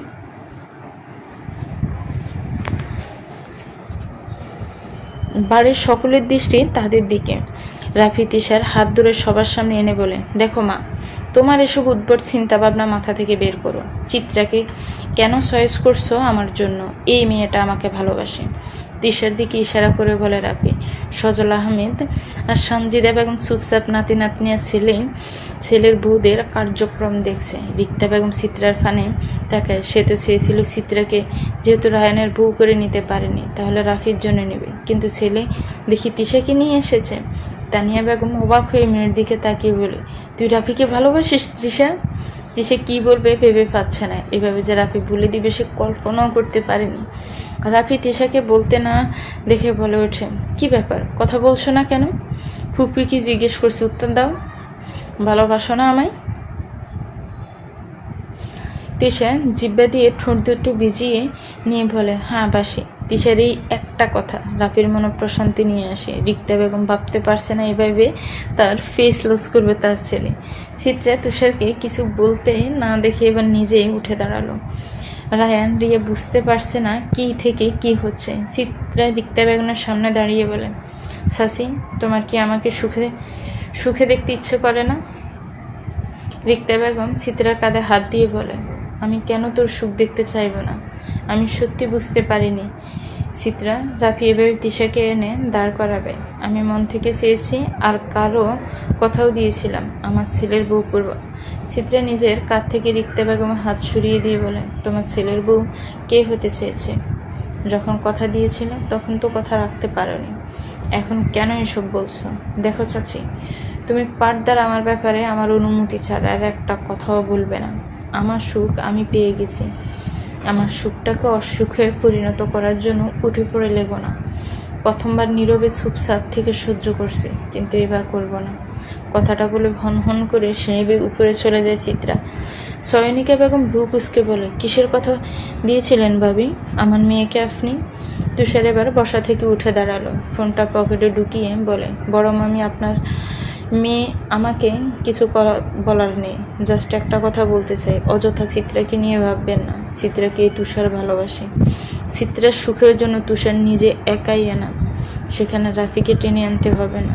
আপনি একবার চিত্রাকে কথা দিয়ে কথা রাখতে পারেননি, সেই কথাটা না রাখার জন্য চিরকাল আপনার কাছে আমি কৃতজ্ঞ থাকব, কিন্তু দ্বিতীয়বার এমন কিছু করবেন না যাতে চিত্রা সহ কয়েকজন মানুষ হার্ট হয়। আমার বোন স্বীকার করলো সে রাফিকে ভালোবাসে। এই তুই আমার বোনকে ভালোবাসিস? তুষারের কথা শুনে রাফি সহসা বলে ওঠে, ইয়েস ব্রো, আই লাভ হার। বিয়ে করতে চাস তাকে? হ্যাঁ। তোর তো ইনকাম সোর্স নেই, খাওয়াবে কি আমার বোনকে? আমি তো কোনো বেকার ছেলের কাছে বোন দিব না, আমি বাবার ব্যবসায় হাত দিব। আর তাছাড়া তুমি যেমন চিত্রাকে লাভ করো, আমিও তৃষাকে লাভ করি। তুমি আমার বোনকে বিয়ে করতে পারলে আমিও তোমার বোনকেই বিয়ে করতে পারবো।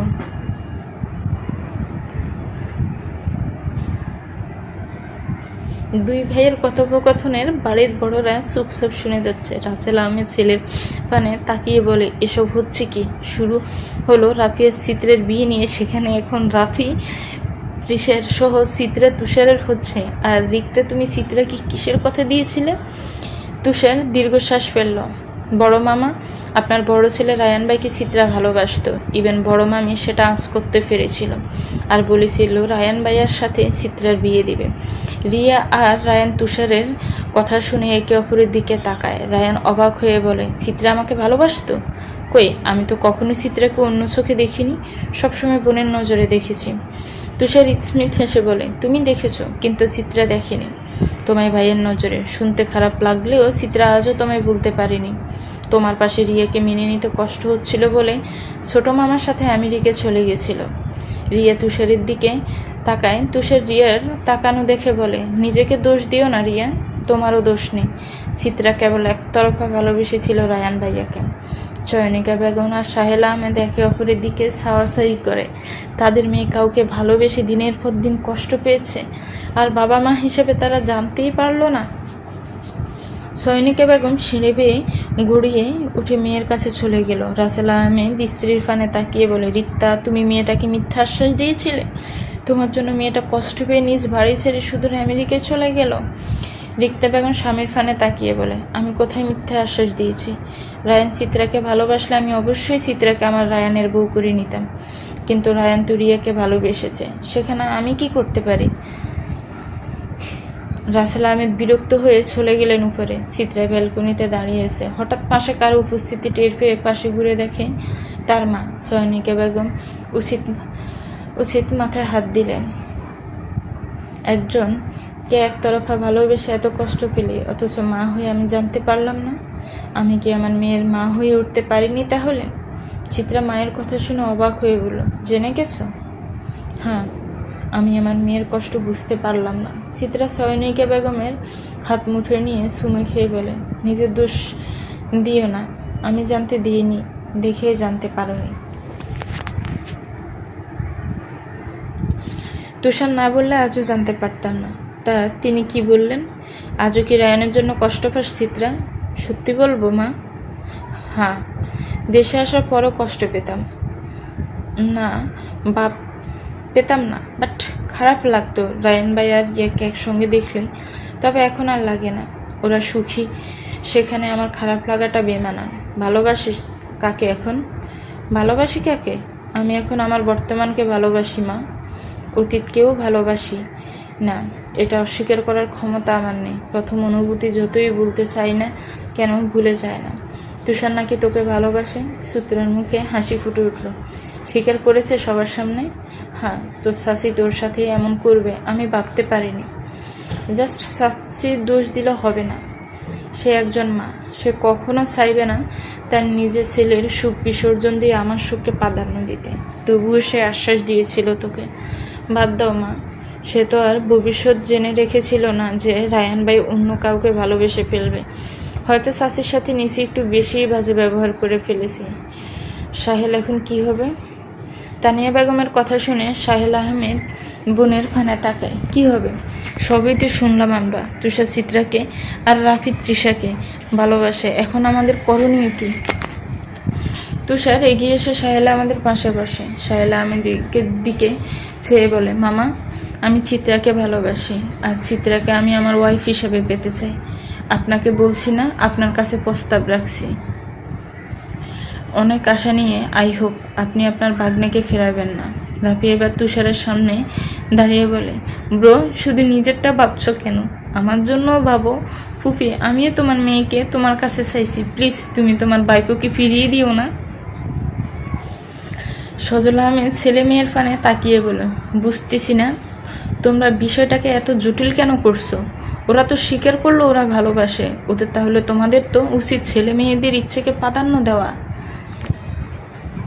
চলবে তো ভিউয়ার্স, গল্পটা কেমন লেগেছে একটি কমেন্টস করে জানাবেন। গল্পটা ভালো লাগলে একটি লাইক করবেন, গল্পটাকে শেয়ার করবেন, আর আমার চ্যানেলকে প্লিজ সাবস্ক্রাইব করবেন। যারা অলরেডি সাবস্ক্রাইব করে রেখেছেন তাদেরকে অনেক অনেক ধন্যবাদ। ভালো থাকবেন, সুস্থ থাকবেন, আমার চ্যানেলের সাথেই থাকবেন, আমাকে সাপোর্ট করে যাবেন। আর হ্যাঁ, গল্পটার সামনে কিন্তু অনেক টুইস্ট আছে, অনেক সুন্দর হবে সামনে। আমার চ্যানেলের সাথেই থাকবেন। আল্লাহ হাফিজ, আসসালামু আলাইকুম।